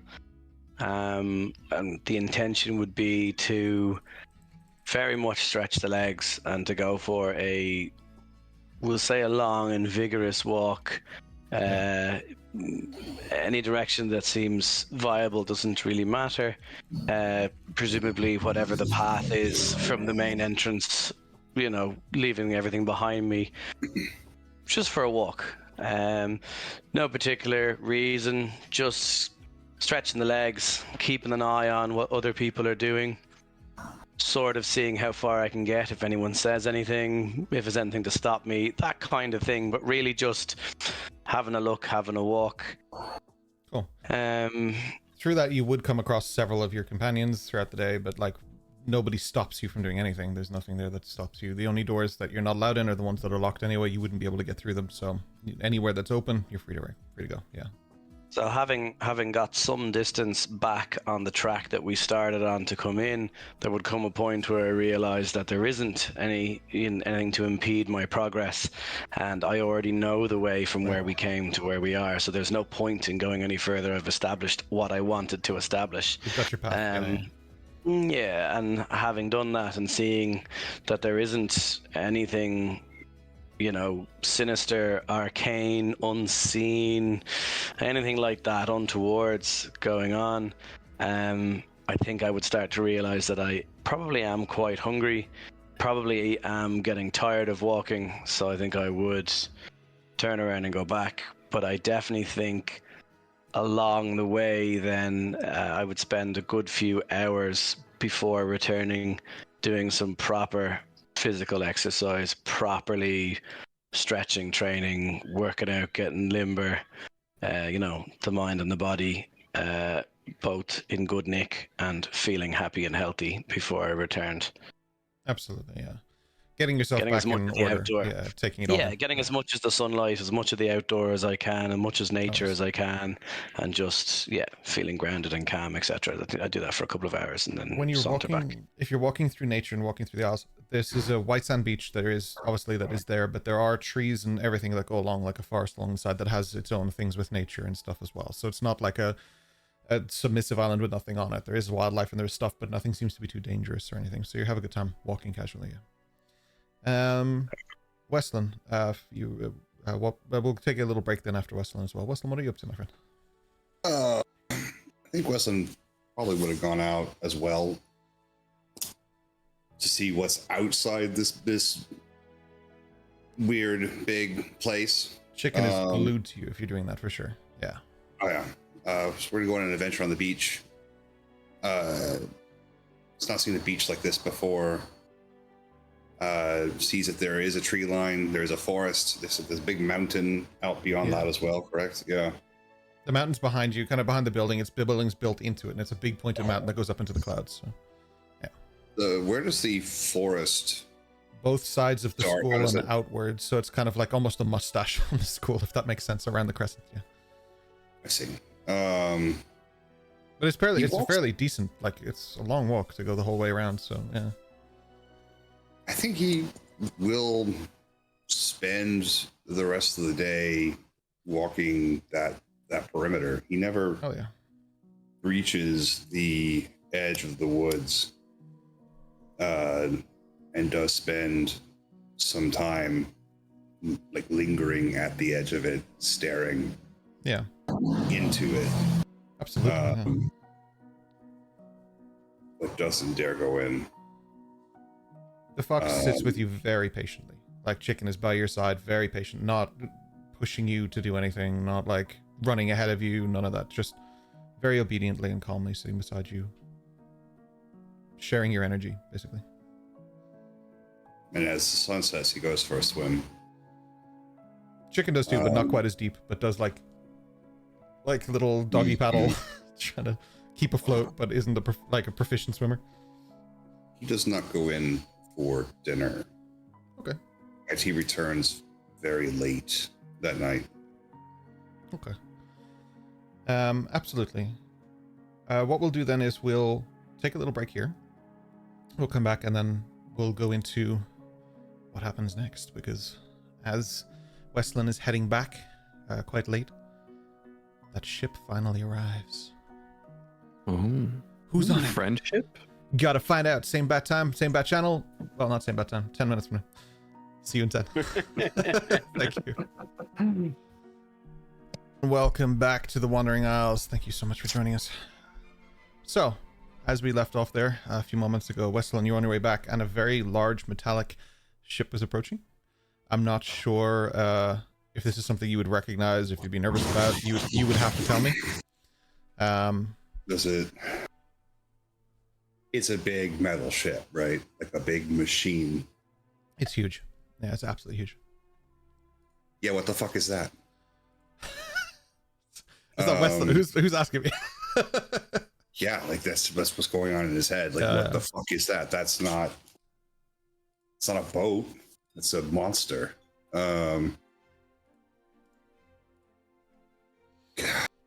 He's gonna run to where he's got cover. Cool. And slink his way, even if it is a bit wide, slink his way towards it to see if he can't get a better look. What the hell is that? Yeah. So the boat docks where the others do at the main entrance, but it's far too large.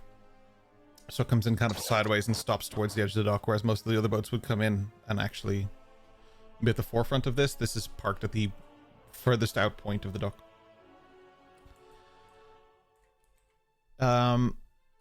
A few people emerge from the boat. They look like, I would say for Westland's perspective, they look like Dash, but in black suits. Instead of white. They come out and they look around. They look unarmed, but they are wearing like sunglasses, like dark sunglasses, and they're wearing very clean suits. See if I can get a little closer.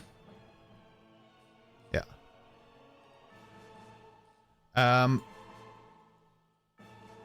As you're looking at the guys in suits, they stand around. They're clearing the dock. They're looking around. They're acknowledging the fact that they're looking for something. They're not specifically just standing there. They're not just, it's not casual. You get off an airplane, you're wandering down. People are going at different speeds. It's not like that. They are off with a purpose. They walk along the dock. They're looking around. They're being very open about the fact that they are searching this dock. I hold my position. Mm-hmm. Try and just keep out of sight. At this point, I'll get a stealth check from you if possible, please. You can do that on your sheet there, yeah. Mm-hmm.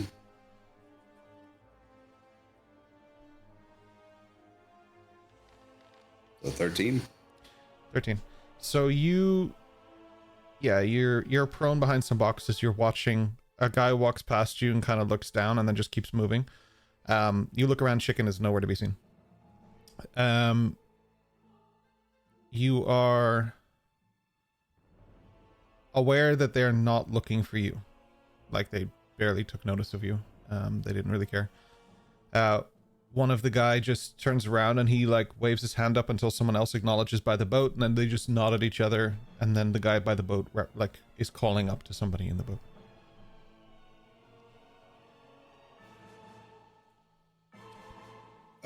There's no one from the school here. There's no one here to greet them. The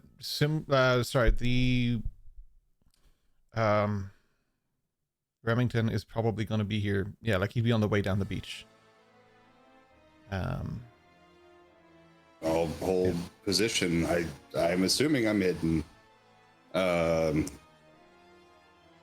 So Yeah, I'm just going to assume I'm hidden. It's fine. This is a perfect hiding spot. Perfect. I'm gonna hang here. They literally nodded and acknowledged you, and you're like, I've got this. I'm good. I'm good here. Yeah, totally hiding. That's fine. Yeah, like at this point, Remington would be approaching, and he would stand towards the end of the dock. Security would sort of look around him and stuff like that, and then they'd head off. These men in the black suits. And then a really, really large man, I'm talking about 9 foot tall, very, very muscly, covered in metal, like a lot of metal. His jaw is made of metal. His teeth are on show. You know what? How rude of me not to show you the picture, right? I guess I'll just have to show you the art. As this man approaches, you hear his footsteps thudding on the water, on the dock of itself. It's like, doof, doof, doof, doof. He walks over to Remington. He stands about 3 foot taller than him, and as he does, he looks down. He kind of just laughs, but there's this almost mechanical sound to his voice. He taps Remington on the arm, and Remington like stumbles back a little bit. It's just a little bit too strong, but he takes it and he just smiles. He's like, yes. Is he coming? Is there anything you'd like to do?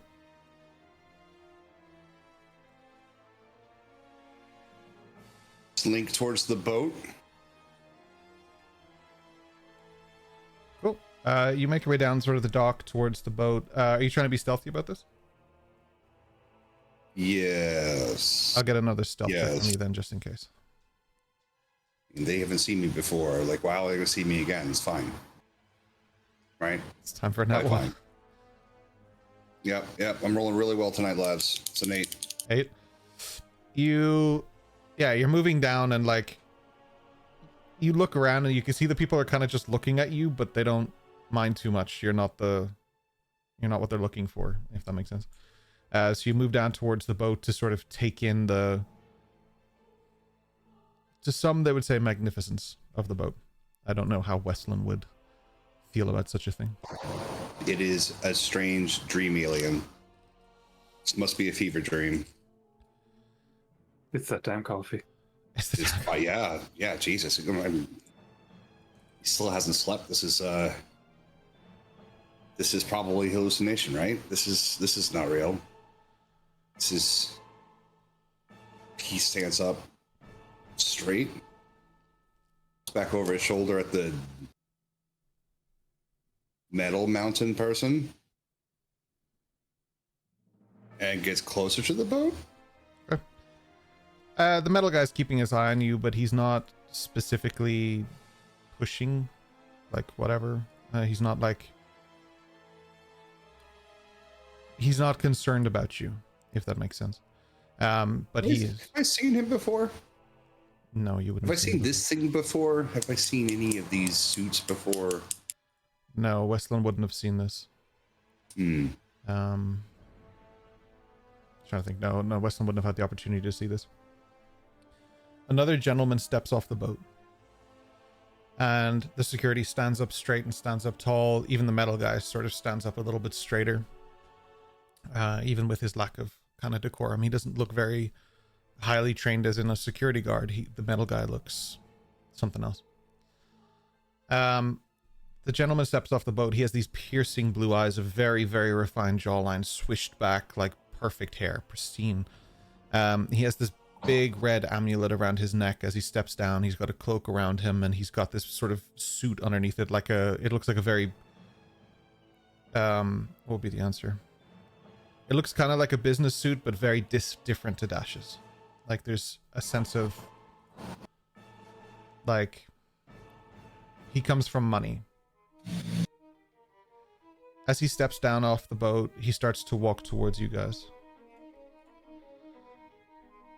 Sorry, not you guys. Sorry, excuse me. Sorry, towards you, Westland.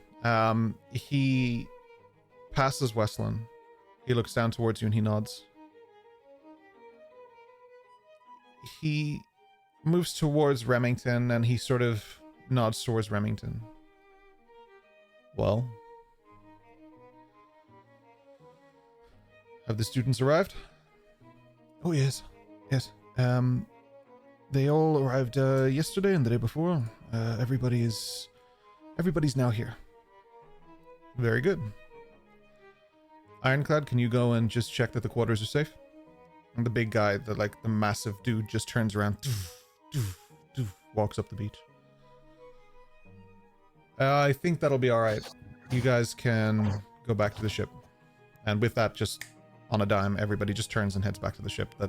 All the people in the suits, they all walk past Westland, not a bother.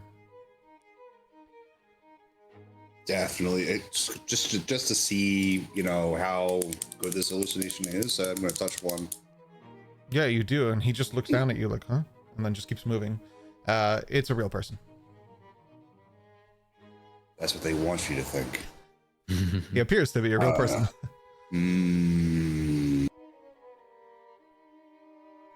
Does it go away? Does it fade away? Like, Nothing like that. who is that guy?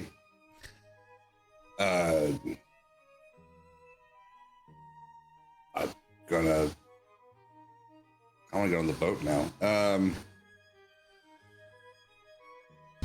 gonna stand there right here between the two groups, the boat and Fancy Man and Remington, and see what they're doing. Or did Fancy Man go back to the boat? No, he's still with Remington. He's still They're the there. only two people that are there. For the moment, you do see a few people starting to appear over the kind of sort of hill towards the dock from the school. They're murmuring, talking quite kind of loudly, but it would be a little far from you. For the rest of you in the school, though, as you're making your way back to your dorms, you would hear, "He's here. He arrived. He's here." Like you hear whispers of things, and people are like, "Now?"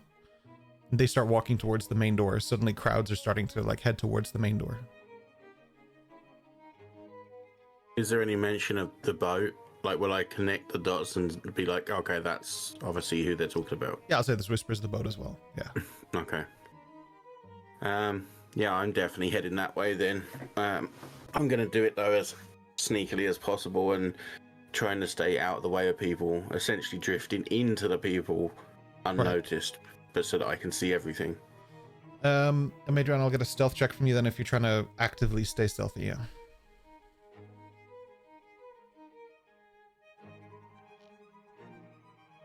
That would be a nat 20. Oh, yeah. For 28 total. Not a problem. You are gone. Absolutely. You blend into the crowd very well. Like you could be Ezio Auditore. What are the rest of you doing with this information? Likewise, not really knowing what's happening, I'm going to kind of, if I'm in the same area as Adriana, kind of take her lead and follow suit as well as I can. Cool. I'll get a stealth check from you as well then, please.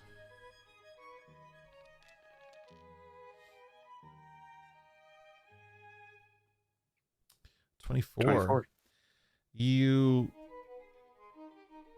blend in with the crowd as well, and probably not just slightly less good than her because she got nothing, but still blending in. Yeah, it's easier for her because she's smaller. Yeah, you blend in and you guys make your way out. Hatsu? Hatsu sees people going into, like, he kind of absorbs from their aura and how they're behaving, that they kind of want to sneak into something, and he's super excited. And he's kind of like, and he's trying to follow them so they wouldn't recognize him. So he is trying to more sneakily following them. So he's sneaking, and also they don't see him. Okay. Yeah, no problem. Absolutely. So again, I need a stealth check if you're sneaking out.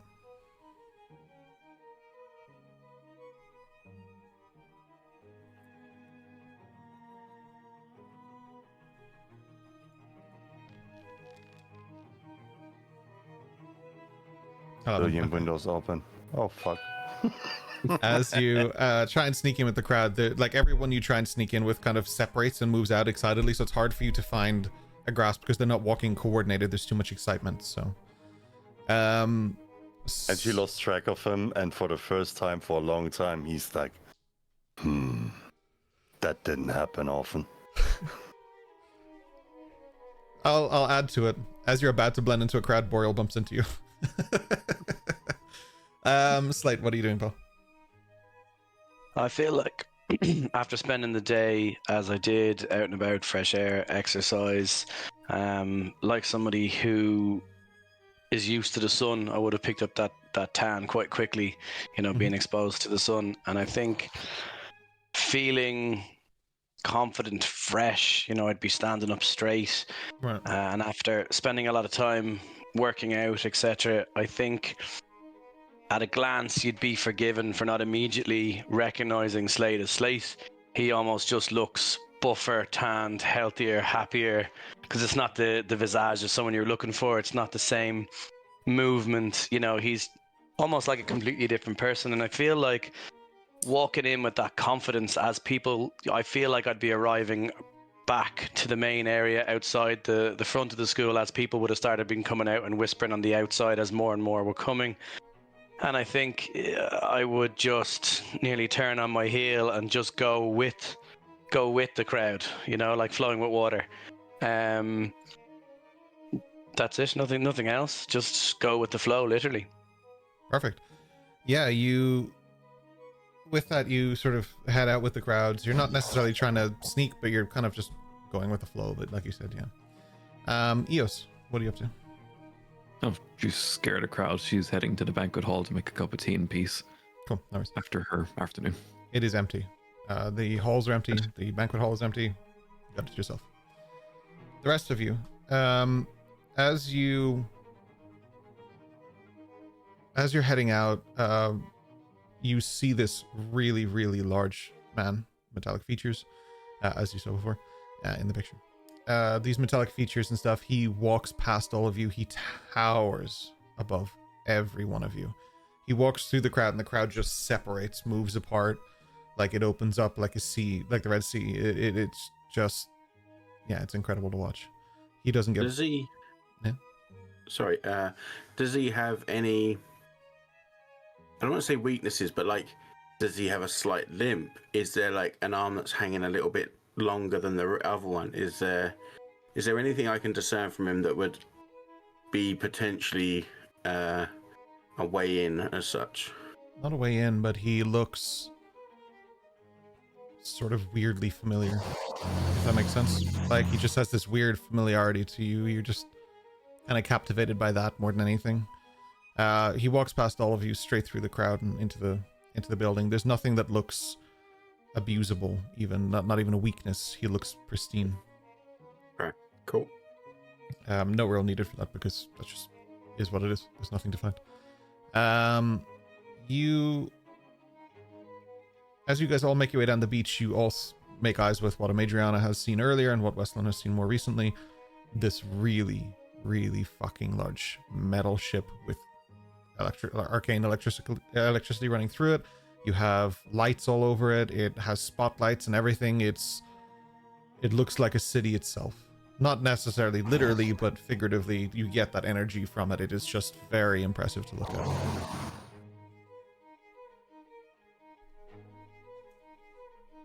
Do I recognize the ship now that I see it properly? It looks like the one you saw earlier, but you wouldn't recognize it from more than that. But this is the ship you saw earlier. Yeah. I want to be able to get myself in a position where I might not be able to hear, but I can definitely see them talking.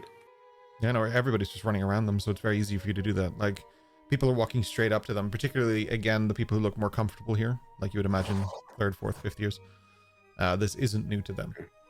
Oh, okay. Okay. Yeah, staying at a distance, I can observe, but not be part of the group as such in there. All right. Hello. It's good to see all of you. Just give us a little bit of space around here so we can move, but more than happy to say hi to all of you, shake some hands. It's good to see everyone. I recognize you. I've seen you before. He's like talking to different people. Remington turns around and is like, yes, just a little bit of space around would be good. Yeah, just back up a little bit. Eavesdropping for trying to hear a name. Yeah, make a perception check. Perception.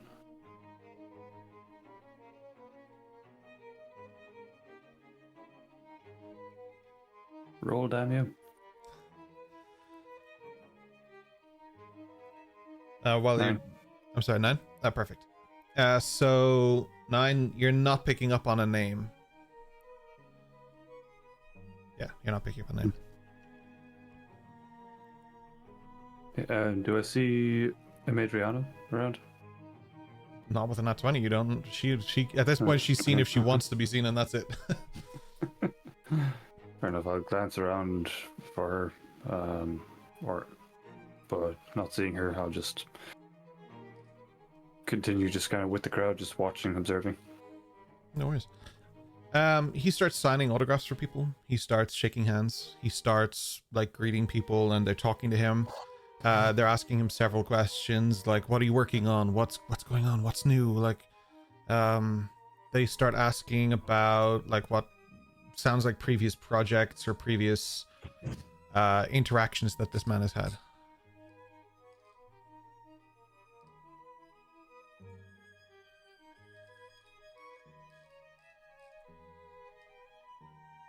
As Hatsu would recognize that people get autograms and stuff, and he's confused what all this is about. He assumes that they must be famous in there for whatever. He's trying to sneak up of somebody that took an autograph, and he gives him like a shoulder and tries to steal the card while the person is trying to put it away. Make a sleight of hand check, yeah.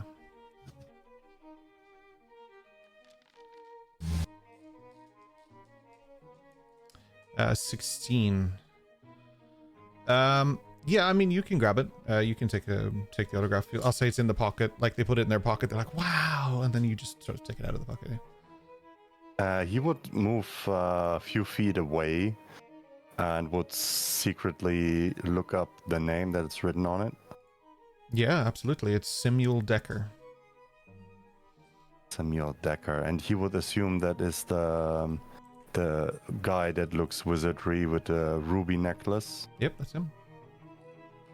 What was the name again? Sorry. I put it in chat. Samuel Decker. Oh, thank you. I'm gonna touch the boat. Okay. You absolutely. He touched the boat. It is very warm. The metal feels strong against your skin, and there's a heat to it.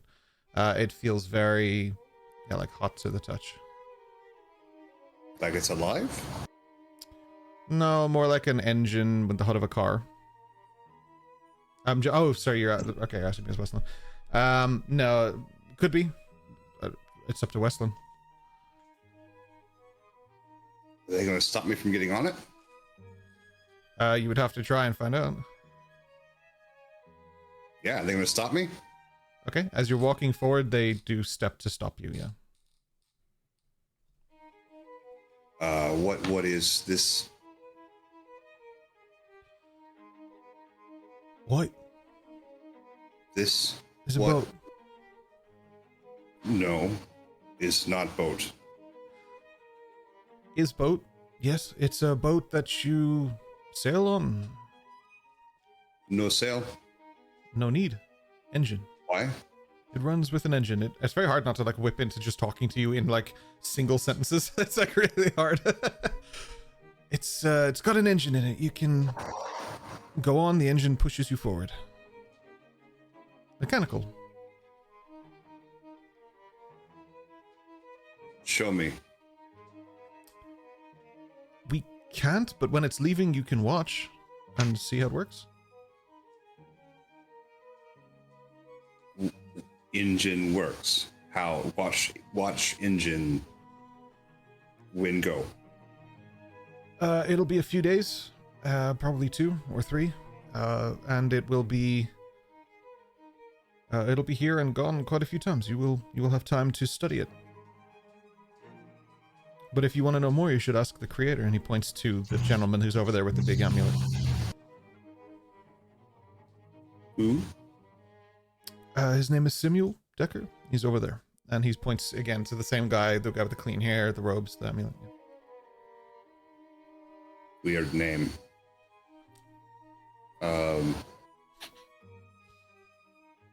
run my hand on the boat a little bit more. It feels sleek, like very, very well made.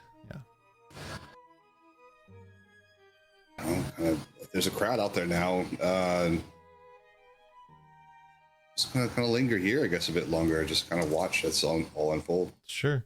Next 10 minutes, 15 minutes, he's still just signing autographs. People are beginning to disperse, and he's shaking hands and stuff like that. And there's quite a bit of a crowd, so pretty much everyone from the school came out. One person that you'd all know that sits at the table is this metallic entity, I suppose, that sits there. One of the teachers. The name would be Yzma, Y-Z-M-A. I'll get a picture up here for you. So their metallic features, they have like quite like almost looks like a bronze sort of head and stuff like that. The features are all metallic, like they're completely coated in armor.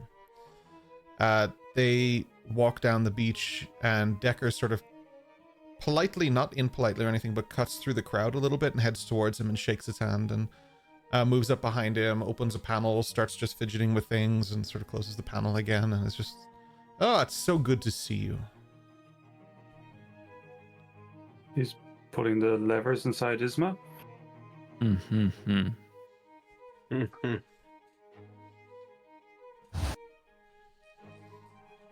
I try and sneak up to Stimule?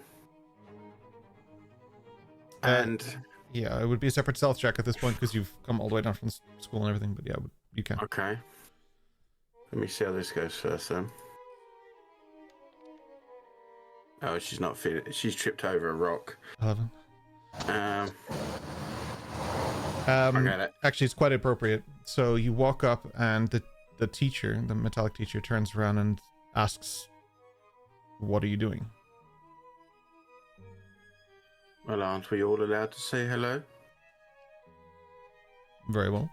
And the gentleman turns around, and he's like, "Hello." Hello. I am assuming this establishment is yours. The ship is mine. It's one of my latest designs, actually. Oh. And, the power? Yeah, it's a system that my family created. Your family? The Deckers. Yeah. Do you want to make a history check? Yeah, I do.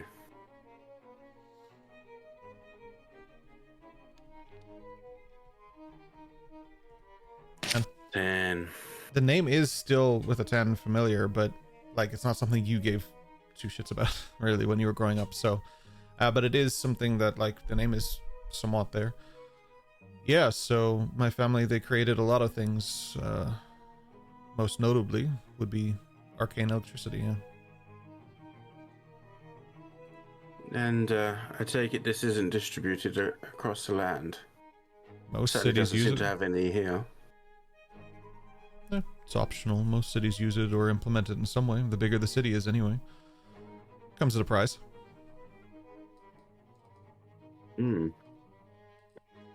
Had any larger projects regarding this? Regarding everything, I'm the owner and founder of a Megaverse. What now? So he looks a little surprised that you haven't heard of it, and he looks towards Remington, and Remington's like,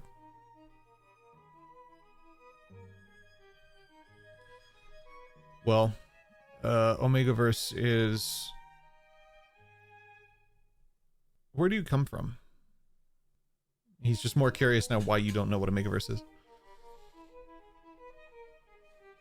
I come from a place where information isn't widely spread. Well, we marked our success with the Omega Potion, which helps you when you're not feeling very well. We work on a wide variety of things, and most notably I'm here to work on some suits with a group of very talented people. He seems a little annoyed that you don't know who he is. Can I ask you, am I seeing this interaction? Would I note the annoyance? At this point, with it, yeah, like it was 11 for stealth, at this point you would know. Yeah, so would I notice that he seems annoyed? You can make an insight check if you want, yeah. Yes, please. Insight. It's got to be a kick in the teeth. I Yeah, know your 14. I know your work. I just don't know you. Yeah. Maybe that is the mark of a good inventor, though. Yeah. So you'd see that he's a little bit perturbed. Yeah. Cool. Seeing that, I'll make my way towards him as well. I'll hold out my hand. Oh my goodness, wonderful to see you again. How have you been? He shakes his hand. He smiles because finally someone knows who he is. Ah, yes, it's nice to meet you. My goodness, it's been. Oh, I would say it must be years since I've seen you last. My goodness, what have you been up to lately? Anything new? Yeah, well, all going well. We'll have something new for you to announce in a few days. Fantastic. I must say, I did not expect to see you here, of all places. I didn't know you had such an association with the academy. That must have. Where is it slipped that my I mind. actually know you from? I've met you in Palperoth or someone very much matching your likeness.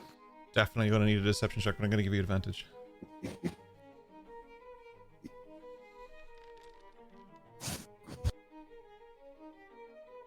$19.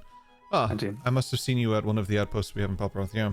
I apologize. I meet a lot of familiar faces. It's hard to put it all together. Oh, no, perfectly understandable. You can see even as you're arriving here, the amount of people that cross your path. It is. You can see a queue perfectly already formed behind him for signatures, yeah. understandable. Yeah, as you'll see, it must grate on you. I'm sure it's lovely, but signing autographs all the time must take its toll on one's forms. Yeah, well, not mine, but I'm sure somebody would struggle with such a heavy load, absolutely. Absolutely. I see you've met my friend Emidriana here. She's less worldly, shall we say, as we might be. But no matter, I'll show her the ropes and make sure she is properly educated in the who's who. He taps on your shoulder. I don't think it's intentional, but there is a condescending tone, and he taps on your shoulder. He says, "You do that, friend. Thank you." He turns around and he starts just quickly signing more signatures and stuff, and carries on with what he was doing. I'll just turn to Adriana. Not everything is accomplished with stealth, my dear. Yes. But apparently accomplishments come at a price of being above all. Yes, you'll, on that we can agree, but I'm not the only one with certain things to learn, it seems. Well, I'm in a little bit of a hurry, so let's speed this along, shall we? And he pushes a button on the side of his thing, and a third arm comes out, and he hands it a pen as well, and the three of them just start. He's ambidextrous, he's using both hands, he's using the third hand. He's just blasting through signatures. It takes about 5 minutes to get through the queue. He's absolutely hammering them in. What?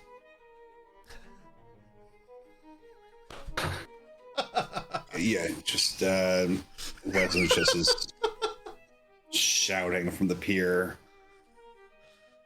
He Dude doesn't just even hear mutated. you. Yeah. He does. That's such a great reaction.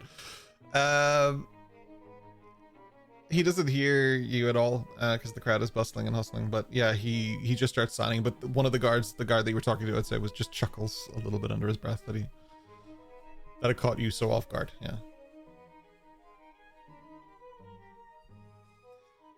After about 5 minutes, he's finished with the crowd and he's like, "Don't worry, everyone. There'll be plenty of times for questions. I'll be there at your power assessment before I go. We'll make sure that everyone's registered, everyone's in, and has a good time. In the meantime, I need a few more days. I'll be down in the labs. People are welcome to join. If this works, it's going to be revolutionary." He waves and he starts heading up. At that moment, the big dude is coming back down. And he leans in and he clearly says something to him, pats him on the back, and then they both lead up the beach.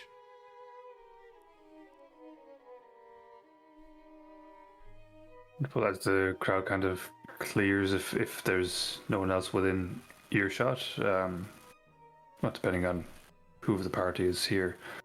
I'll just kind of go. And this is the first time you'll hear Dash kind of drop the accent. Bit of a fucking dick.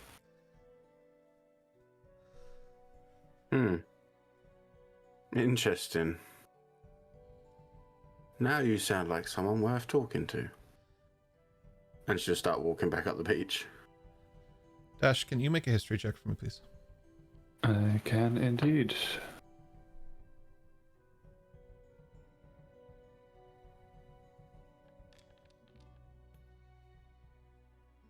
$18. 18. With an 18, you look towards the ship and something clicks. You see the symbol, the Omega symbol, from our Omega. And it suddenly makes sense. You're like, I do know Omegaverse.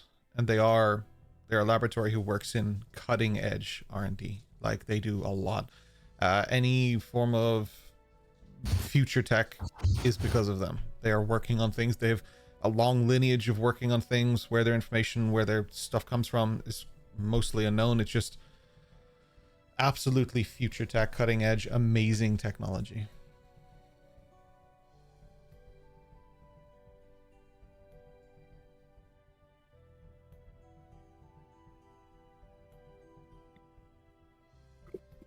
That it? Yep. Yep, that's it. Yeah. Cool. Thank you. Okay. So as people start to hustle and bustle back, EOS, you can see that the area is starting to fill up again. People are starting to come back in clearly as they sort of rain in, trickle in. Clearly there's whatever was the event was over. Perfect. She was just sitting down having a cup of tea while all this was happening. She was practicing some of her fencing moves in the empty banquet hall, having a bit of fun to herself. Absolutely. You're fencing, you're doing things, and then suddenly you hear like people chattering, and you're like, huh! And you just like sheath your little wooden sword. Yeah. That's fine. What do you boys want to do as you regroup together?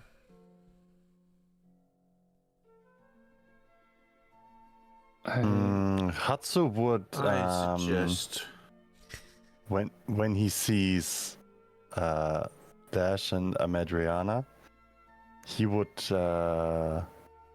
try to snuck in the signature in one of them pockets. All right, you pick somebody for me. Which one is closer? I don't know. I would I'll assume. let them decide which one of you would be closer to Hatsu. I think Adriana kind of made a smart comment and then walked away, so she'd be first. Okay, fair enough. She made a smart comment. She might be a couple of steps ahead of you, but she was kind of waiting for you to join her as well, I will say. Busy, I'd say roll 1d2. 1 is Madriana and 2 is Dash. Okay, that's fair. I'm number 1. Alphabetically. 2. Okay. So it is Dash that is closer to you. Okay, so he's trying to make it easier for him, so he wouldn't expect him to do this. So he would like a few meters ahead. He would like shout, "Hello, Mr. Dash," and he's waving to confuse him and tries to slide in the signature card. All right, I'll get a as sleight of he hand comes check. nearer.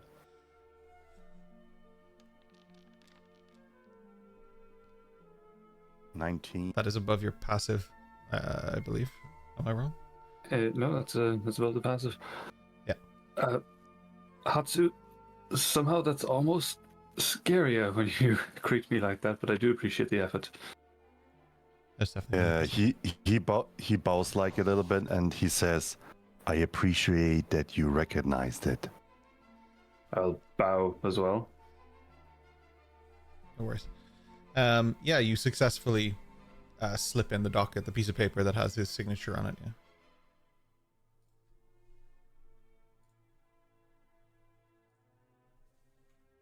Yeah. Hatsu, myself, and Adriana just had the most interesting interaction with a gentleman outside. I don't know if you were there, but seems like he's a bit of a big deal. Is it late now? I think you said it was nighttime, isn't it? Yeah, we'd be quite late now. Yeah. Well, I'm. Which one of them you mean? There were three that looked quite interesting to me. Well, there was the big mechanical gentleman, and then there was the rather wealthy-looking man that had a rather large amulet on him. Seems to You be forgot quite well his known. bodyguard. He looked quite tall and impressive. Yes, the That is the mechanical man. Yeah. the mechanical man, about 9 foot or so tall, stomps around quite loudly. Hard to miss him. There was something quite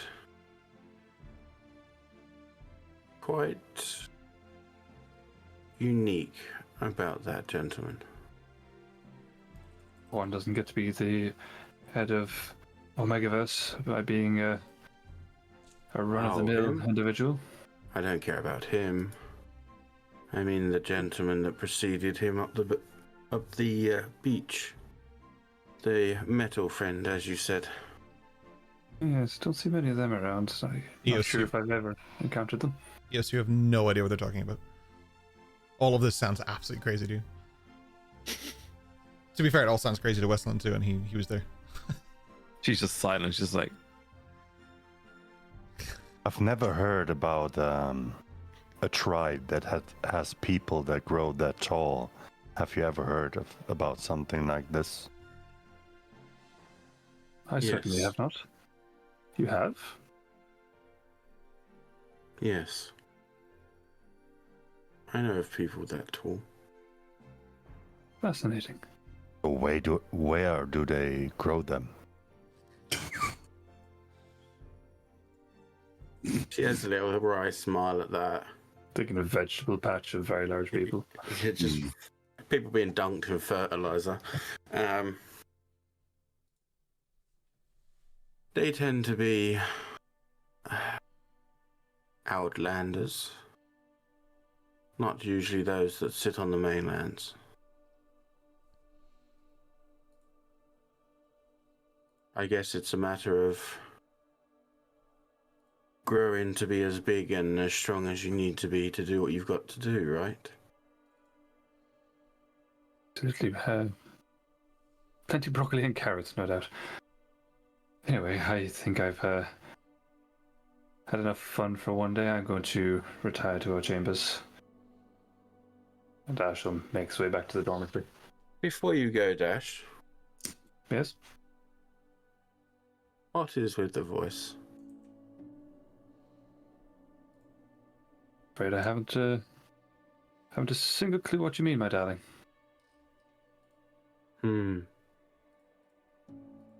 Walks away. Well, you must have had a nerve, because normally he talks more. Yes, I know. At least you know how to shut him up now, Hatsu.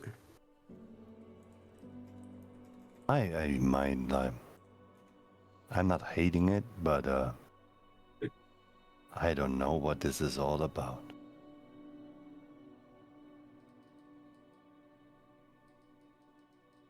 Tell me, Hatsu.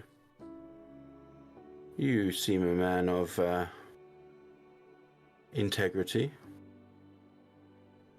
What do you make of this place? I think it's quite astonishing, but I still try to understand the ways people were invited here. I think there's kind of a different approach, and I have a strong gut feeling that there's more to the invitations than just talent. But I'm looking forward to learn from these people and figure it out, I guess. And you, Wes? What do you think of this place?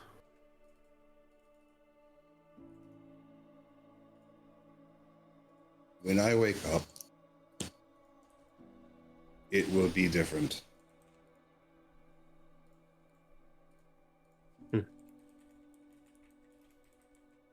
Yes. There's something very simplistic, but also quite freeing about that. Every time is different. Was today good different?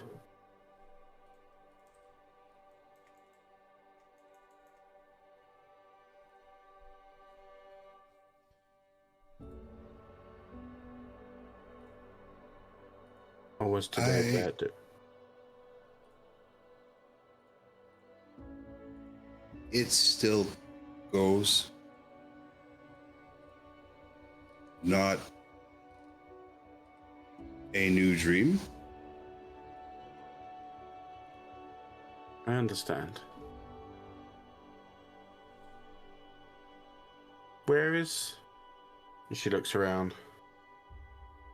Where's Chicken? Chicken is where chicken must be. Always in some place.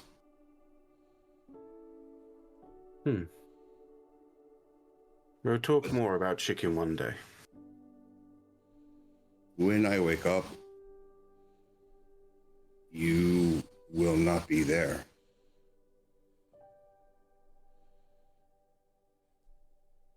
Because of different rooms? Every dream is different. New people, new faces.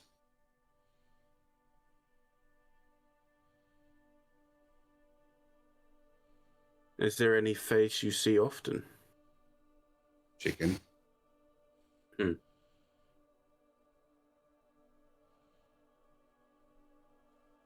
And surprisingly, when he says that, that's the actual first, kind of giggle that they hear from Adriana. There's something quite innocent about that she enjoys.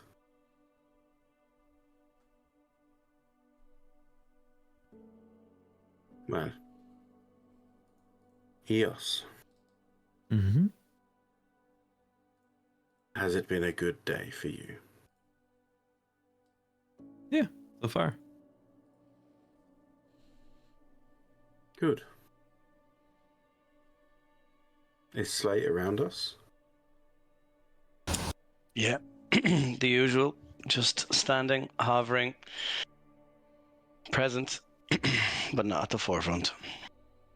Which version of Slate are we seeing right now? Like, are you Happy, sitting- refreshed, tanned, confident. The best looking you've seen him since you've seen him. Okay, good. And Slate, I see it seems to have been a good day for you too. I don't think I ever got my sea legs. I don't think I ever got over it. I was feeling poorly for days. But some fresh air, some nature makes the world a difference. Yes.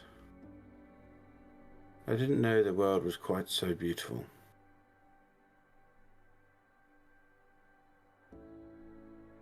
Well, And they have very beautiful plates here, I have to admit. I tell you what, tomorrow, Hatsu, I will try one of your strange concocted meals.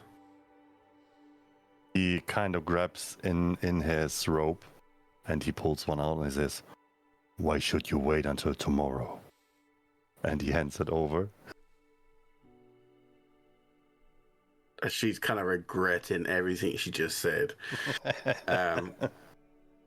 She gives it a sniff. What does this one smell like?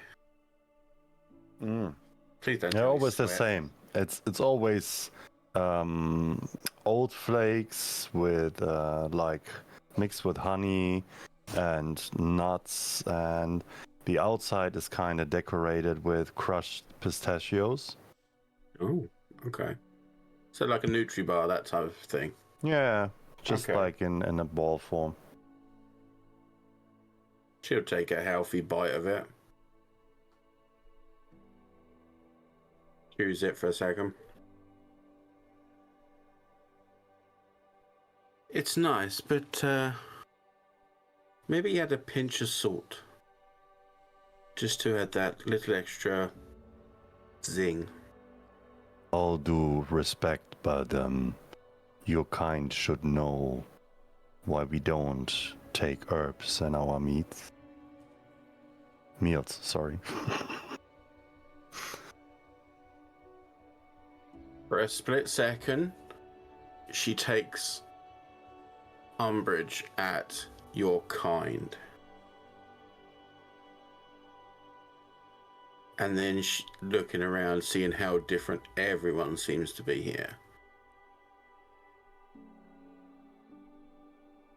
Yes, I'm sorry. I should have realized. And Cut the tension. He one sec. He steps closer to her, and he's kind of whispering to her, and he goes, "You know, stealth is also about smell and sound. If people can smell you, you are way easier to detect."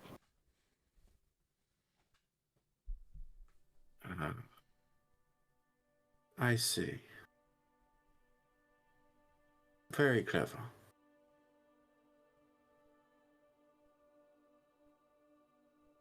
Thank you, Hatsu. To cut the tension and the fact that there's been food in front of Slade again, and knowing that he hasn't eaten, it's like eating in front of a small child or a dog. It's obvious he's really hungry. He's really looking at it, but doesn't want to ask. And then all of a sudden, he just can't help it. So he just blurts out, not to anyone in particular, "Does anyone have any food from before?" Hatsu, with the speed of light, his right arm in his robe, and he goes like, "Psst. It's the last one, my friend." And then I say, "Thanks, but no, from before here. Not from here, from before here. Did anyone bring anything with them?" That would taste awful, I guess. Oh, actually, yes, I might have. And she'll rifle through her bag and kind of grab one of the dried meat rations and stuff that she would have had when they made the journey and stuff, probably having a little bit left over. It's not much, it's just a little jerky and stuff, but yeah, of course, here. It would, with a trembling hand, he'll take it, and then as soon as he brings it close to his face and smells it, just eats like someone who has never seen food, has never eaten before, just absolutely loses all sensibility of anybody watching. You know, his whole thing about not wanting to be the center of attention. In that particular moment, he does not give a fuck and just absolutely devours it. The wrapping, the packaging, half his finger, it doesn't matter. Everything is going in and going down. I take it you haven't been keen on the food here. We'll have to see what we can do about that for you, Slate. Yeah, so far it's not to my taste. Thank you. Of course. Well, I don't know about you, but I think Dash unfortunately had the right idea, and should be time for going to bed, really. For me, at least. Dash, Yes, sir. you approach the dorms, and your door is open. Sure, it locked. I'll take a look around. Do I see a fox? Nothing is disoriented. Oh, it's in the room. As you head into the room, you hear the sound of rifling. Like someone's rummaging. A sound you're familiar with. I'll let out a slight sigh, just kind of under my breath, not too loud. And try to... Sorry, is this into the dorm itself? Or It's in my your room, specifically your room. The dorm itself looks pristine. Cool. I will close the dorm room door quietly, and then I'll try to, as quietly as possible, make my way into... I'll even stop to take off my shoes. Okay. and try to make my way into the room as quietly as possible. Okay, stealth check, please. Mm-hmm. Is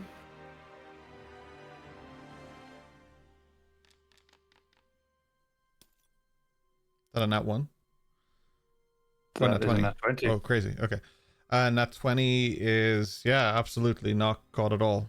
You make your way into the room and you lean in, and the bag is just being rifled through, rummaged through. You can see the bag moving and the little fox tail sticking out of it. There's just the fox, nothing else in here. Nothing else in here, just the fox.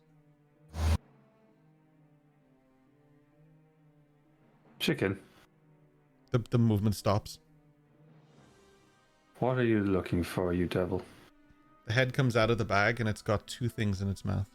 One is an onyx black feather, and one is your invitation. And he fucking bolts.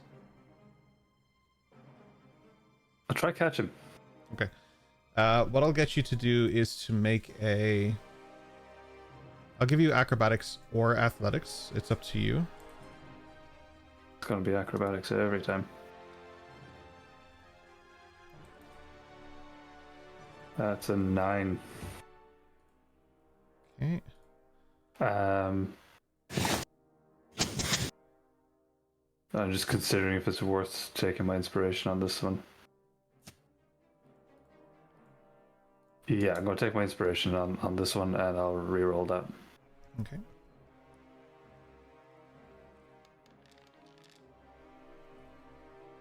Seven.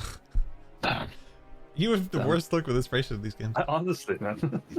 The fox Look with at a everything. 20 bolts past you, sprints straight past you, down, and it hits the door that's open, and it looks around like it looks like confused about what's, like, where to go. It doesn't know what to do. It's kind of cornered because you closed the door when you came in. Chicken, what are you doing? Chicken growls. Are you curious, or has someone sent you? I'm going to make my way over to the desk again and get a drumstick and offer it to Chicken. Make an animal handling check.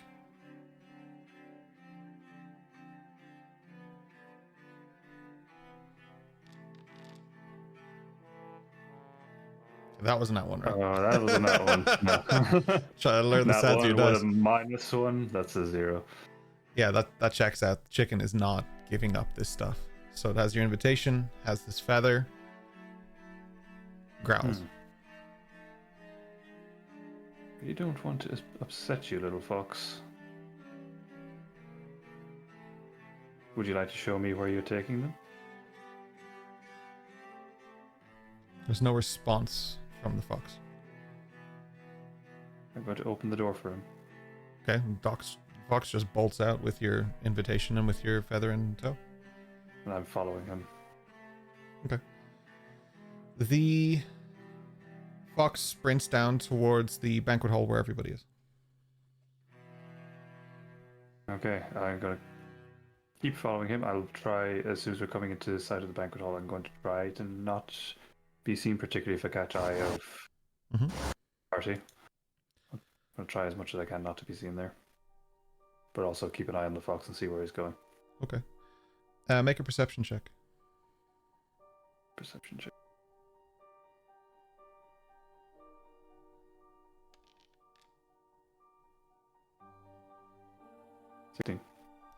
As you're running past the banquet hall, because the fox does not go inside, you see your group sitting there.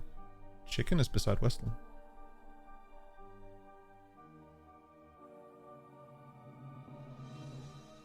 Interesting. With noting that, I'm going to take a couple of ball bearings out of my bag and try to trip up the fox. Just gonna pelt the ball bearings at the fox. Not like throw it at him, but like roll it on the ground. Okay, in front. you're gonna throw a fistful towards the fox. Okay. Yeah, you'll have to mark a few off on the ball bearings themselves. There is a number at the top that you can mark off. You just mark that down yourself. How many are you throwing? I would there's 1,000 in the bag. You're saying you're throwing 1,000. No. What a handful be? Say 10.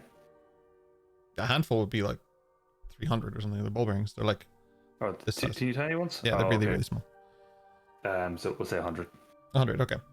So you just lash 100 out, like you guys hear pretty much anyone will hear the echo of that. It's just like as they spread out across the floor. I have to do a dexterity saving throw. And Adriana would definitely be on that. Because she knows that sound, she knows what that means. Ooh, 16. Oh, that's difficult. There's no DC for barrel ball bearings. There's 100. I'll say the fox is struggling to get across the ball bearings, but isn't falling either. So like it did slow them down a little bit. Yeah, Madriana, you would hear that. Chicken would suddenly react, so Westland may be aware of it as well. I think that's it with the passives anyway that would have picked up on that. So Madriana, yeah, we'll say you pick up on it, and Chicken hears it too. Cool. I sprint off towards the direction of the sound. And I'm going to... Do I close the gap on the fox? Oh yeah, you're closing the gap on it. I'd say at this point we could do another athletics or dexterity, depending on you. Torn between letting it go where it's going to see, but... You can always give yourself disadvantage if you want to try and dice it, or you can just choose not to. You can just keep following it. I'm just going to keep following it. Okay. In that case, I'll remove my roll. The fox absolutely is trying to haul ass. The ball bearings are making it difficult, and then it makes its way past. You just jump straight over the ball bearings that you put down. You land on a few. It gives you a bit of like for a moment as if you're going to fall, but it's fine. Like you're able to get past it. It's just a rather big patch. Like Oh, Heelys. yeah, Heelys. You just put your heels down and you slide across it like a kid in the 90s. I was going to say that other like runner skates are available, but I actually don't know if there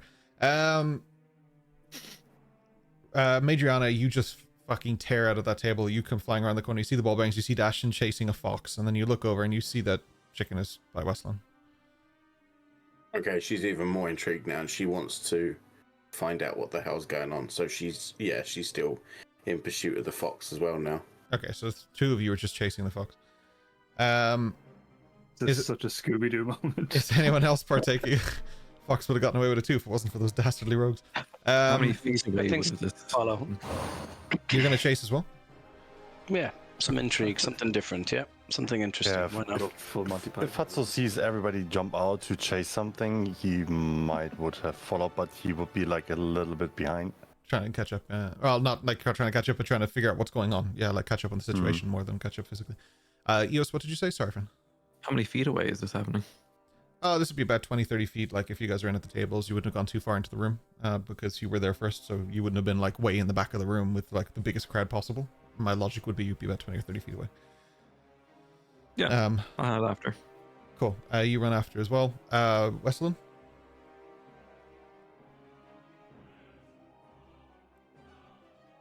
Did I see the fox? Probably not, because Dash it would have blasted past the door. By the time even Dash blasted past the door, it would have already been gone out of sight. So, I don't know if anyone else would have necessarily seen the fox. Maybe Madriana can now that she's outside, but that'd be about it. We'll look at Chicken. We'll look at the door. And I'll just give Chicken a nod. I'll rise. I'm just gonna walk. But if Chicken wants to run, he can. The Chicken will bolt. Yeah, if everyone else is bolting and you give it permission, it'll go. Yeah. Chicken absolutely bolts out as well. Almost slips on the bull bearings, but gets past them and is just catching, like gaining up on all of you a little bit, like keeping good speed. Yeah. You know, you said there was like braziers and stuff along this corridor. Yeah. Is there like, you know, little tables with like books on or little candles or something like that? Anything along the lines of that? Sure, there's decorations and stuff around. Yeah, I can be one if you want one. Yeah. I'm gonna grab one, and I'm seeing that Dash is chasing this creature that You again also- now looks like chicken, which is very confusing. Of all people, you're the one who pays attention to that stuff the most, so I will say, without a roll, you're okay, that you would notice that Dash is trying to keep up with it, not to outpace it, not to catch it. He's not in an intimidating, "Hey, get back here" stance. He's like clearly trying to follow it. Like he's tracking, right? Yeah, like there's a difference in the style. Yeah. Okay, I still will grab something from a table, like a candelabra, not like the big, cross ones, but like a single one. Sure, just like a candlestick, Yeah, something like that, so that if it looks like that fox is going to get away, or that Dash has changed his emotion as to what he wants to do with this, then I will try and take a heel shot. I actually thought you were going to throw it at Dash. No, I'm gonna throw it to try and just clip the heel, like the back, knee bone as such of the fox. I'll say you can make it. It would be. I think it's just straight strength, right? Because it's an improvised weapon. So it's just straight. Is it strength for improvised weapons? 1 second. Strength or dex, depending on what it is, on what the action is. It's a physical item, though. He's not shooting. No. Also, did you describe it like holding an action? Because you said if it looks like, you didn't say you're doing it straight up. You're saying if. Yeah. I'm not like throwing it right now. Yeah, it's a case of if it turns the way that I said. Yeah. You don't have proficiency, so it is just it would just be the attack roll for that category. So in this case, it would be strength because it's. Oh, I suppose you're throwing it. So I can give you dex on it. That's okay. Because it's a light thing. It's like it's no heavier than a dagger, and I would say you're pretty proficient with daggers. So I won't give you proficiency on it, but I will give you your dexterity on it. Okay. Okay. Cool. Yeah. So you guys are just bolting after this fox. This fox is heading down the beach, not towards where the docks are, but what would be if you walk out the doors and to the left side of the crescent. That's where it's heading.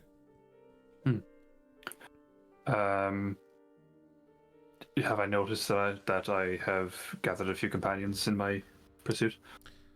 I'll leave that up to you and your awareness of the situation, because I would say you can hear multiple footsteps behind you, but if you want to turn and take a look, not necessarily like stop, turn and go, huh? Like, I mean, like literally just turn your head and take a look.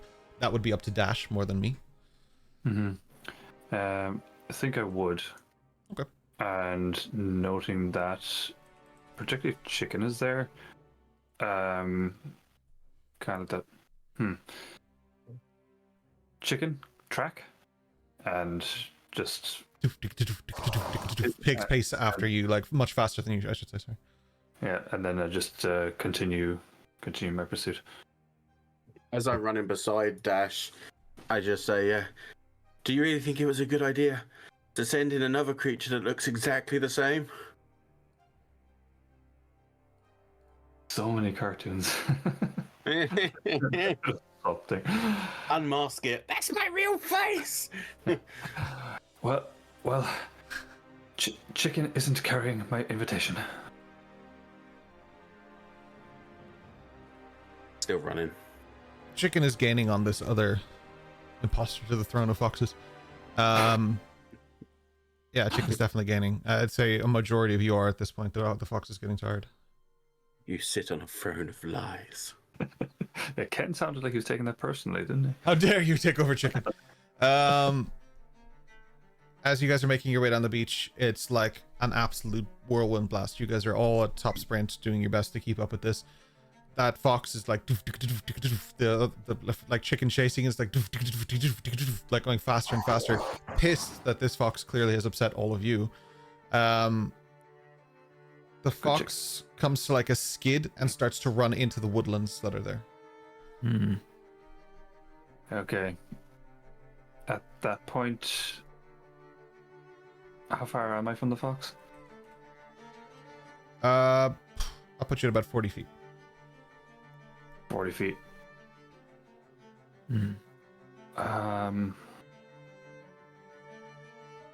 Woodlands, haven't seen much of them, don't know.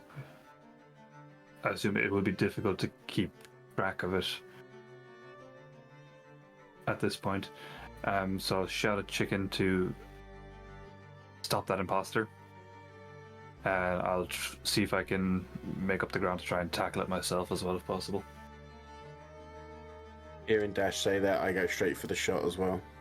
Oof, and that one Chicken doesn't. chicken runs in after it, but goes for it, leaps, but just misses the curve because the other fox like sort of skids and leaps out of the way, with an odd sense of knowledge that chicken was even pouncing. That fox is like gunning for it. I will give. I heard you say something there, Ryan. So I'll come back to you in a sec. I'm gonna give 2 actions on this for people to try and stop this. Okay, you guys can choose who. I don't care. But I will go to Ryan first just to see what you were saying there. Sorry, Paul. I was just saying, as soon as Dash says about stop this, whatever it is, that's the trigger for her to throw this thing and try and buckle its legs so that we can get to it.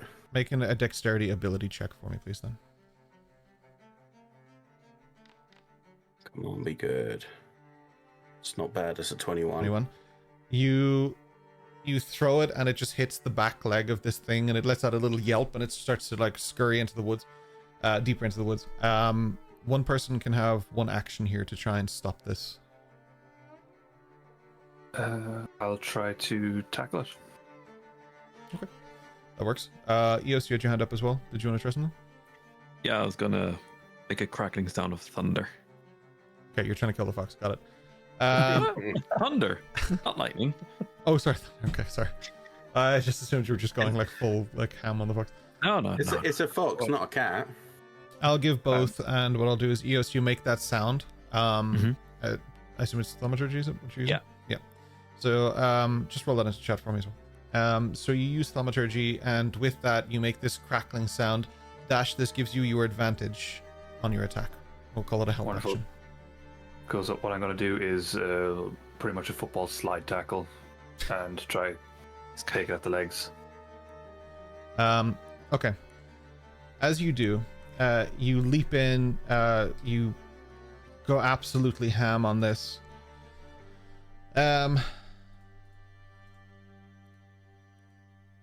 Make a melee attack and unarmed strike for me. Unarmed strike. Okay. Does he get advantage with the help? He gets advantage, yeah.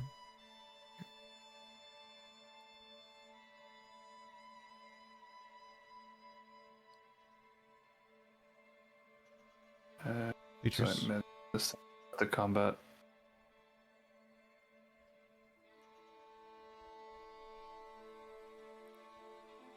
It's in features and unarmed strike. It should be there. It's underneath your short bow. In weapons. Oh, weapons. Yeah, sorry, I was in features. Okay. Oh, sorry, I said features because it's on the NPC sheet. 4. You have advantage on it, so you can do it again. Yeah. Roll better, for fuck's sake. Oh no. 7. Well, actually, what is the AC of the fox? Yeah, no, you don't hit it.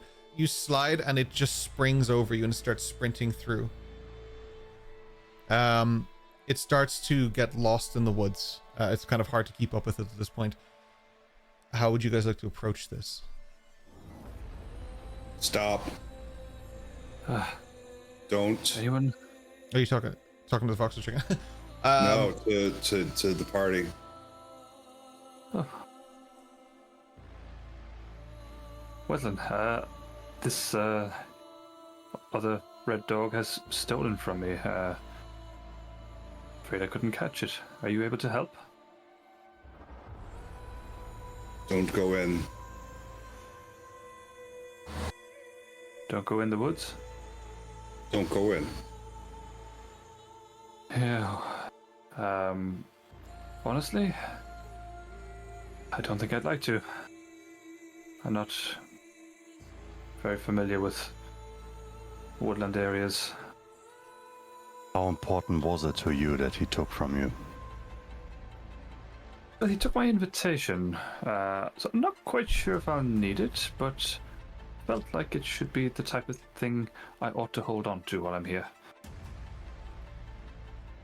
Dash. Somebody did sneak in our rooms to steal stuff. We should definitely investigate, I guess. I agree.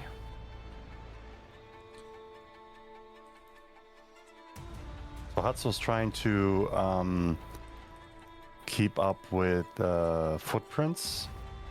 Like that would look like chickens' footprints. Mm-hmm. Okay. Make a survival check for me.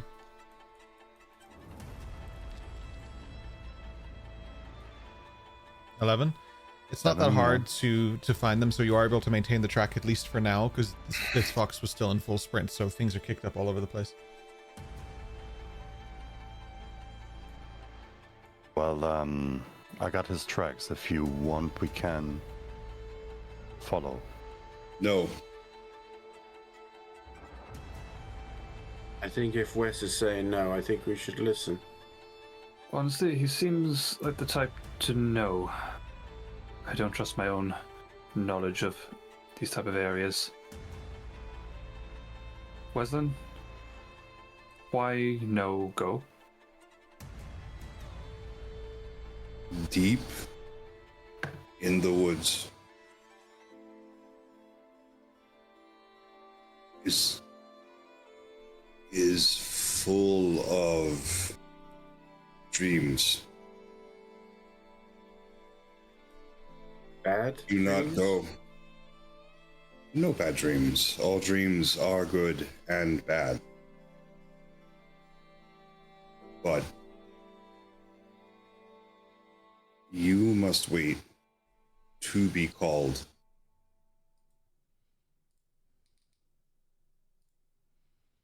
This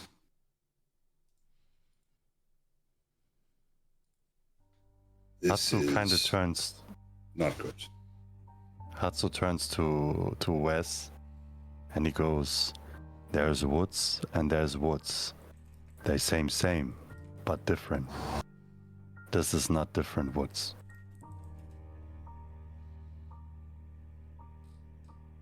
I'm gonna go and pick up the candelabra that I threw.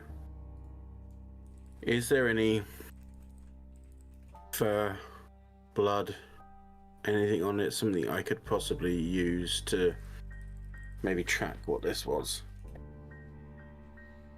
Again, that would be a survival check, but you'd just because this is a new stream and everything, I will explain my rule on this. The way it works is that two people can usually make these checks to see something, to do something.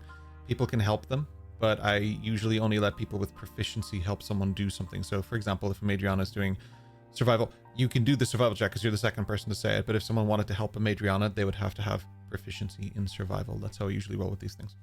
It just makes things a little fairer because otherwise the D&D table gets clogged up with like everyone doing help actions and it's just constant streams of advantage. So this just means that everyone gets to use their utilities a bit better.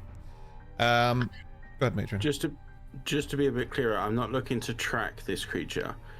I'm looking to check this item over to see if I can ascertain like whether there even was blood, whether there even was fur. I'm not necessarily looking to track it. Still right. survival? So, yeah, it's still well. Yeah, I guess because you're like you're not looking for tracks to track it, but it is still looking for that kind of stuff. I'll give you investigation or survival. You can choose. Okay, thank you. If it's investigation, I'd like to assist. Cool. And I will gesture from standing beside you, seeing you looking around and picking things up. I'm just going to reach into my pocket, take out the magnifying glass that I have, and just gesture it like that. Cool. And Okay, that's my great. cue to whether or not you're investigating something, you'll take that, and if you don't, then you're not interested. That's fine. I'll head on again my business. And with But that, if you take it, I understand that you want my help. and with that, like 60 seconds later, Richard proves exactly why I like to have people who have proficiencies and stuff do this stuff. Perfect. Yeah. So seeing Slate's interest in that and obviously holding out this magnifying glass, Madriana kind of walks over and she's twisting and tilting it so that she can see it, but also so that Slate can see it through the magnifying glass to see if he notices anything that I don't. Yeah. No worries. Yeah, so you guys do that. So I'll give Madriana, I'll give you the advantage though, if that's okay. So you can do the roll investigation advantage direct. Okay. That was awesome help. So that's a 16 total. There would be bits of fur around. There would be blood, probably from, well, it'd be very minor droplets just from you hitting it with the thing. Mm-hmm. With the candlestick, because it was metal. but it wouldn't be like a large Yeah, it's just quantity. an Just a impact little bit. or something. Yeah. Yeah. Perfect. I'm going to very carefully then try not to disturb the blood on it and show to Slate like, looks like we could get this checked with the school. There's some fur and stuff there if you'd like to grab that so we can sample it as well. Which part of the school are you checking that with? The CSI department or the guys who took the blood tests from you when you walked in? Just which one is it? Just so I know where you're going with it. Listen, if they're good at dealing with our blood, they should be good at dealing with everyone's blood. They would be able to tell. Well, I would hope they'd be able to tell. But yeah, that's the intention, is to take it back to the school so that they can possibly investigate. Two things happen. Slate would take out the handkerchief that the magnifying glass was in, and then use that to carefully take the piece of earth, the square of earth with everything on it, any fluid, hair, whatever, take it out and parcel it up like a brownie or something, close it up and put it in his pocket. But in doing that, I would say it would be obvious to Adriana, because they're that close, that his hands are thinner, gaunter, and the fingers and the nails in particular are almost pointed and sharp. And as I'm parceling that up, I would just say under my own breath to you, but almost to myself, this is dangerous. I don't like it.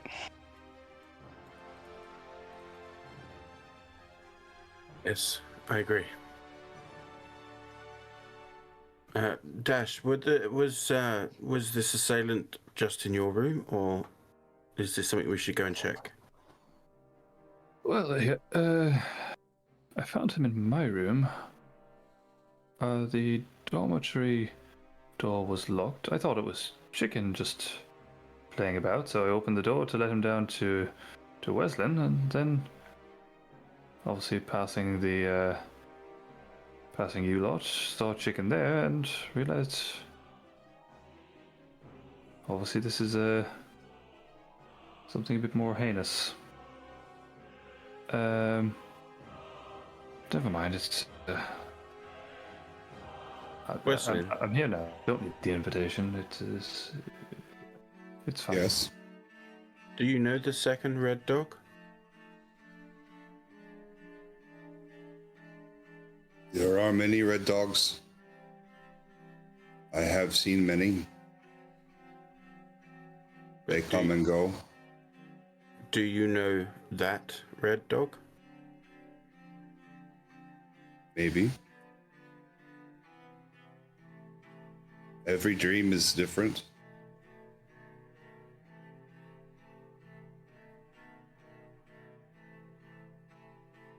Okay. What's Chicken doing? I'm gonna give Chicken something. I'm gonna give Chicken a bag of sand. Okay. I just want to give Chicken a couple of scritches and thank you for helping, Chicken. You're a good fox. You're trying to pet it, but it's too excited. It's like looking at the bag of sand in Westland's hand. And in wild speak, you need to go in there, please. The fox turns around and turns back towards you. Bring this as a gift. I have nothing else to offer. The fox picks it up and turns around, and there's a bit of trepidation. It's like keeping its head low and like looking around, but it moves in and I will wait for you here. the fox heads in. He go now to deep woods. Maybe he knows. Thank you, Wesley. Would you like me to wait here with you? If you want. Sure. Why not? An evening camping under the stars sounds delightful. Dash, I think it might be a good idea for you to go and report this. Well, The evening is late. We can report it in the morning. I don't think much can be done about it now. Okay. With that, you like whatever you guys want to do, but above you is the two moons, one broken further away, one closer, bright. They're in the sky. It is late and dark and getting cold. I'd like to take a quick action before you go any further, if I can, just in case it impacts what you're going to say. While this conversation is going on and chicken's getting sent on and the back and forth between everybody else, having taken the sample of the blood and the hair, I'd like to sit quietly with them, and I'd actually like to cast Identify on the blood or fur. Sure, okay. Yeah, just cast Identify in the chat there for me, please, if you don't mind. As the moon is kind of high in the sky, it is just it's a very beautiful clear night. So properties, yeah. The two last points are what I'm looking for specifically. Identify a spell affecting the object, i.e. the fur or the blood, and its origins, and also, that's the gist of what I'm looking for. This is damn clever. Yeah. Yeah. I think I need to... I'll let you guys talk for a moment. I'm going to look into this for a second. Yeah. It's a really interesting point, and I kind of want to go with it, but I want to just check what the ruling officially is in that sense. But yeah, go for it. Hatzel turns to Dash, and he goes like... Izzy, I'll let Eos go, because I interrupted Rory there very quickly, sorry. I'm sorry. Eos would actually like to approach Hatsu and ask if he'd help her gather some branches. What do we need branches for? Well, we're camping. We need a campfire. I can make that happen. But I don't agree with reporting it tomorrow, because I think if something or someone can sneak up in our school, in our dorms, that's a huge problem. That makes quite a lot of sense, Hatsu, when you put it like that. I wouldn't like to leave Wes alone, waiting for Chicken to come back. We stay here. Shall I go and report it and then come back to you? I guess if you like, if that's. I guess it was your stuff that was stolen, right? This is true. Yes, I just didn't want to leave Wesley alone. I didn't realize you were all going to stay, so that kind of makes it a bit easier. I can go and report this. I can find someone to report and then come back. If you are to go, I think it might be a good idea for Slate to go with you, as he has the evidence of this creature. Of course, only if you want to, Slate. Ideally, I was going to say I'd like to cast it as a ritual, so that takes 10 minutes. So if that's possible, I don't know if I'm still mid-doing that during this conversation, because that's what I said. I was doing this while everybody else was having their back and forth. So I'm happy to not be able to break from what I'm doing, or I'm happy to whatever the ruling is on it. Looks like he's in the middle of something. I'm going to assume this is some sort of magic. I'm not overly familiar myself, I must be honest. Let's not break his concentration. I'll go report to the staff, and I can inform them that we have evidence here, and when Slate is finished doing whatever he's doing, perhaps he'll have a bit more that we can provide, and if whoever I report to wishes, they can come back here with me, and I don't know, perhaps they have someone that they can send into the forest as well. Okay, well, we'll await your return then. Well, I guess then let's make a fire. Wonderful. I'll be back in the dash. You suddenly made this a lot easier. About 10 minutes into your walk, you hear a crack on a stick behind you. I'm going back to the thing I know you are. Okay, just to make sure. Yeah. Okay. You hear About to the be crack, completed. and with that, there's just darkness for Dash. The rest of you, what would you like to do? So hopefully, I don't know if that's agreed to, but gathering up branches, putting them in a clear area, a good few feet away from everyone else. Yeah, no worries.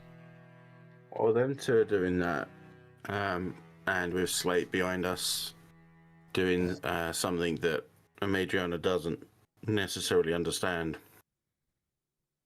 She turns to Wes and says, in wild speak,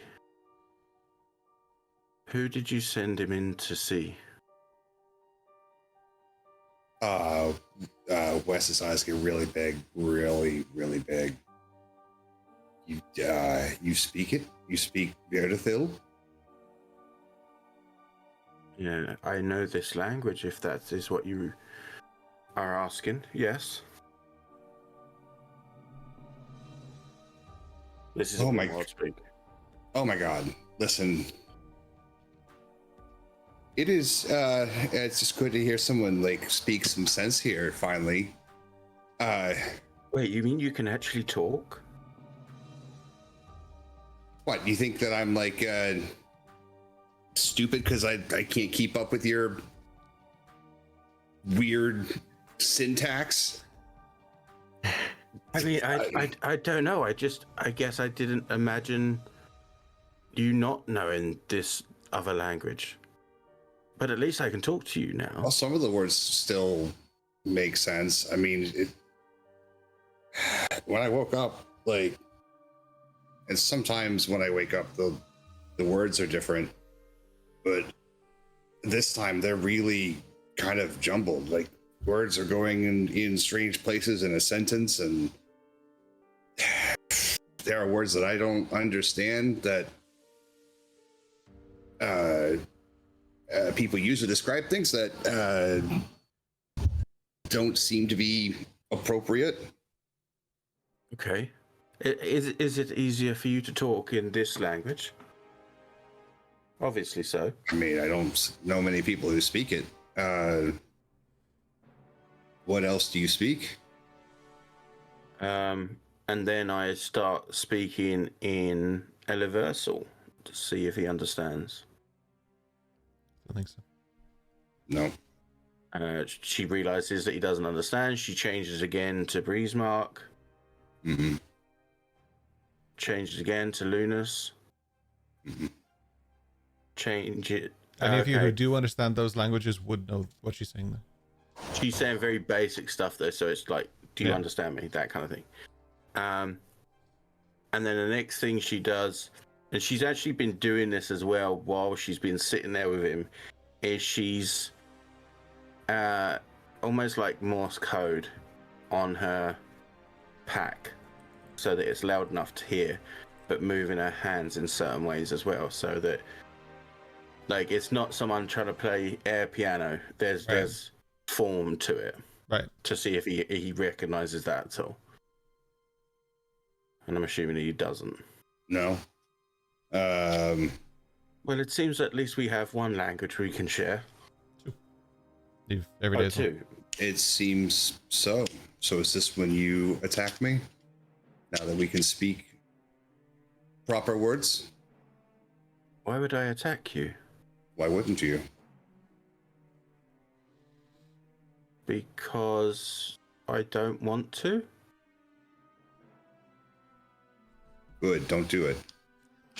Why would you assume I would want to? So you've already done two of us. Oh, you mean with Dash and with Eos? You are violent. No. Oh, well. I guess it could be seen that that may be the case. I don't do it out of violence, I do it out of understanding of people. There are more ways to understand someone than attacking them. There's a real kind of deep emotional cut that line in itself just brings to her. That I'd say be quite obvious to where she kind of has that kind of like breath like taken away from her second. Yes, of course. I'm sorry if you thought that I was doing this out of spite or harm. That was not my intention. I'm sorry, Wes, if that is how you understood it. Intentions are best determined through action. Okay, understood. And yes, I will try to. I would try my best to rectify my actions so that it is understood. Good. Well, okay then. No, I mean, sit. if you need to say something to someone or you want to ask about something, then please feel free to ask, and I will do my best to help you understand. What the fuck is that thing? And I look like what he's pointing at. The boat? Definitely. Have you never seen a boat before? That is not a boat. I mean, well, it is a boat, but it might not be like one you've seen before. You That know... is an animal. That one is warm. It breathes. So, okay. So you know a flame? You know that the power from the flame comes from where it burns, correct? Okay. With this machine, it has a power in it that burns, not like a flame, but burns as in uses up its energy. And that's what's used to create power to move it. It's warm because it's large amounts of energy. That makes no sense. It really doesn't, but yeah. It is a boat. It's a boat made of metal. And looking at where she like kind of just gives him a quick glance. He doesn't seem the type to be using metal at all. You know, metal, and she like clinks on like one of her belt buckles or something. Made of metal, and is controlled by a power source, not cells.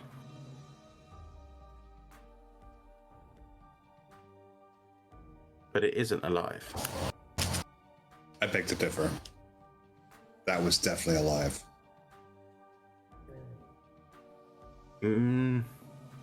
Maybe it is then. Maybe there is something more to that you understand and I don't. But it is a boat. Adriana, you're kind of cut short as you hear the sound of something coming up the beach from behind you. Is it a person? Is it... You look around and there's a person dragging another person along the beach. Do I recognize either of them? The one on the ground is wearing a nice white suit. She very quickly just turns to Wes and says, "Okay, this fight might actually be for real, and I'm sorry." And then she jumps up and just starts running towards it. Okay, you all watch as Madriana just fucking sprints towards it. I'll light the fire. Okay. As you go prone and you light the fire, you look up at Madriana and you see that she's running towards two people on the beach, one being dragged.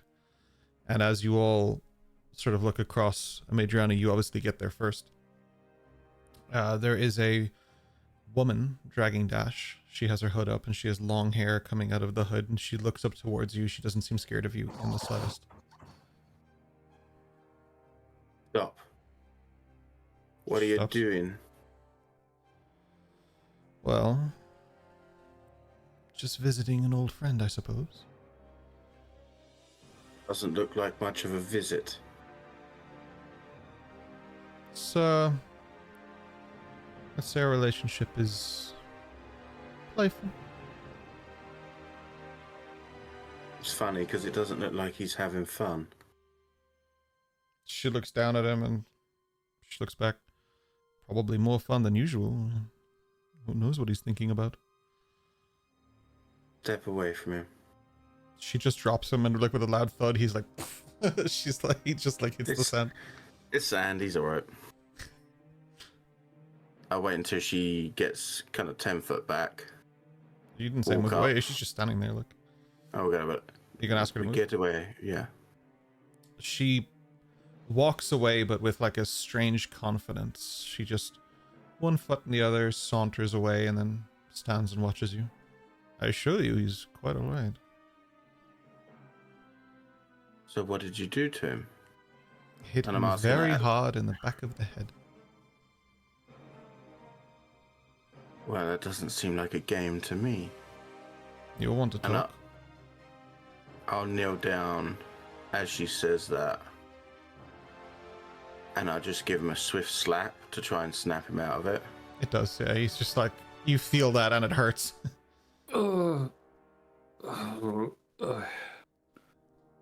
We really do have to work on your ability to move quick enough. And without even looking at her, Lissa, thought I'd see you here. Yes, well, I was invited after all. I reluctantly help Dash up. She doesn't move at all. It's not like she's waiting for you to look away so she can clonk you or something like that. She's very actually slow in her movements. She's just gentle with how she steps. What took you so long? Well, I was hoping you would notice me organically, but it didn't seem like you did. Other things drew my attention. Fancy a glass of wine? Yeah, I'm a little thirsty. Let's go then, shall we? Bit of catching up to do. As she walks with you, she stops you for a sec. She's like, oh, you should really look after your things. And she slaps you in the chest, and there's the envelope and the feather. That was surprisingly easy. Right now, I made you understand there. You know, like that meme where the girl walks past the bloke and he's like looking back at her and she's like, what the fuck is this shit? Yes, well, I think there might be no need for any investigation. Was that... You're going to have to explain that fox to me. That's a new trick of yours. Not familiar with that one. it's not about what you do, it's also about who you know. Interesting. Not to worry, folks. I don't think we need to report anything. Looks like an old friend of mine has led us up the garden path. Pleasure to meet all of you. My name is Lissa, but you can call me the Shadow. You'll spit on the ground. Have I finished my ritual casting to have heard this last introduction, or am I still mid? Yeah, I'd say you're finishing the casting now, yeah? I'll just turn to Alyssa and just kind of whisper quietly. They're not quite like our usual crowd, a bit more difficult, if I do say so myself. Very intriguing, though. Yes. A very eclectic, colourful bunch, and nothing more dash than that. You always like to stand out. Yes, I you recognise- blend in. Sorry. Good. Did I Make a recognize history her check. name? Go ahead, Miss History checking.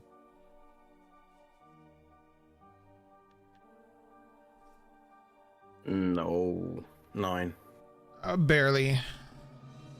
Like, I'm sure you heard something, like, through the wire, if anyone was gonna.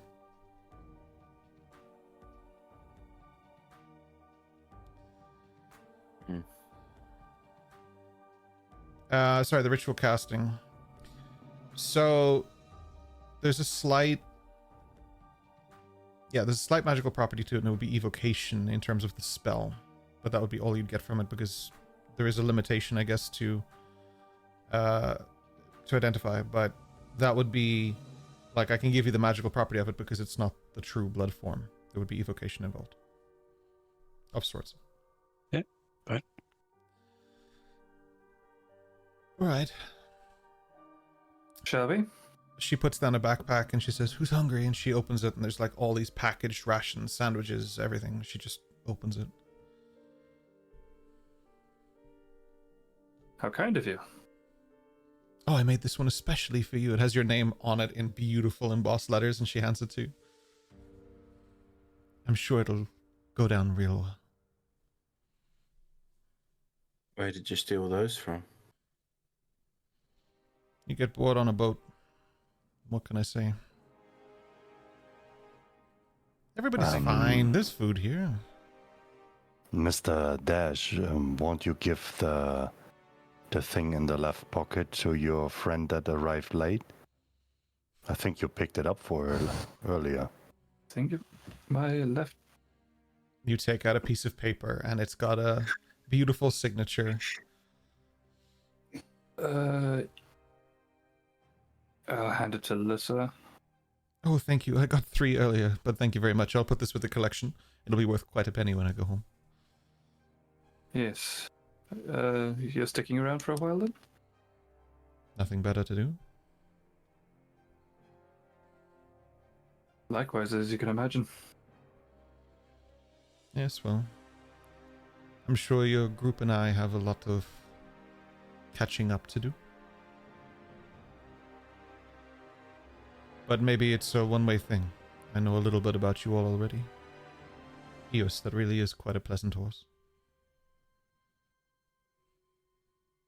As she says that, Slate looks over, knowing a thing or two about her, and just goes, and just really disappointedly, like the sample, just throws it on the ground, like that was a fucking waste of time, and then starts cleaning off his handkerchief to put it back in his pocket for later.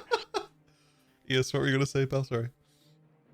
She's just like, you know, if you sit at one side room and someone's just sitting far away from you, looking dead in the eyes, Yeah. she's looking dead in the eyes at this person next to the campfire. That one doesn't trust me at all, probably. Rightly so. That explains why she doesn't trust me then. Very good. Yes, absolutely. Probably a good way to go through life, to be honest with you. Yeah, quite wise. Yeah, cannot argue with it. The rest... Yeah, this one pointed to Madriana. Of our ilk, I believe. Wasn't he a very intriguing young fellow? Has a rather magnificent fox, as I think you are aware. Oh, yes. Hatsu's a bit of an enigma. Scares the shit out of me at the best of times. Rather impressive. Yes. And Slate, I can't quite make out. He seems to have a good hold on you. He does. He's very insightful. I've been impressed by them all, I must say, in their own way. At least Hatsu now understands why you ask so many questions.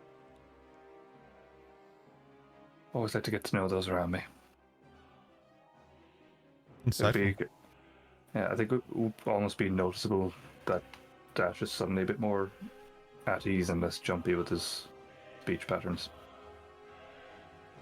As the time goes on, there's a relaxed sense. She has no intention of doing anything. She does have her weapon on her, which is a little strange because all of you had yours taken away.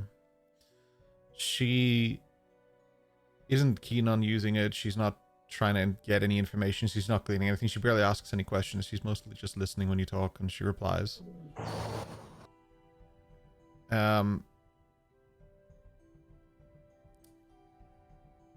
The fire starts to calm down, and there's a sense that you can go back to your dorms. You can relax now. You don't need to stay here. If you don't want to, you can if you want to. She hands Dash the... she's handed Dash the invitation already, but she rifles through his pockets, not trying to hide the fact that she is, and she takes it out, and she's like, "So what are we going to do about this?" I have a sneaking suspicion it was expected. Well, I did leave it on the desk, not in my vault, or my other vault, or my other vault, or my other vault, or my other vault. Yes, so for you, that was pretty much like giving it away. Fair. And you say I need to learn. But I do feel I have the upper hand. So what is in it for me if I simply walk away? I gather things are to be learned here. We have been quite a good team up to this point. Why not see how much better we can be? You argue that we both should stay? That would be my preference. They're not exactly short on accommodation here. She hesitates for a moment. Make a persuasion check. I'll give you advantage because it's a good argument. Persuasion.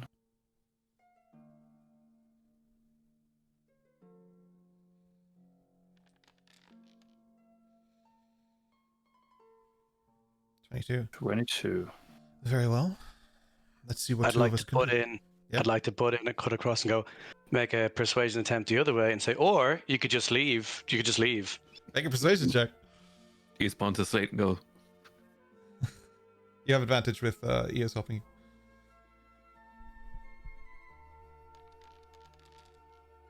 Nat 20. Well, I know where I'm wanted and where I'm not. But I simply could keep this piece of paper and make life a little bit harder for everybody here at this campfire, or I could simply leave you to it. I'm sure an argument can be made for both. So whoever makes the most persuasive barter will convince me. May I put in a suggestion? Sure. Looks like you know each other for a long time, is that correct? Yes, quite a while.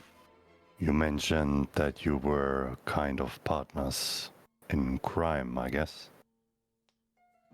In a way, we have a complementary skill set, I guess you could call it. You might have noticed I tend to stand out, whereas she blends in very well. So while I can hold a crowd, she can sneak in the back door. So it would be obvious that you need the first classes more than she does, right? I have my skill set, she has hers. We complement each other. What if you would make a promise, because she might be able to easily find you again, I guess. Well, and he looks over to Lissa. She has a grin on her face, but she's not looking up at either of you. She has her face looking out at the sun. What if you would offer her to teach her everything that she would miss when she leaves? You read my mind precisely, Hatsu. That would exactly be my intention. You feel that Dash is a teacher of sorts. That's interesting. Clearly you don't know him as well as I would have guessed after a few days. Well, don't get me wrong.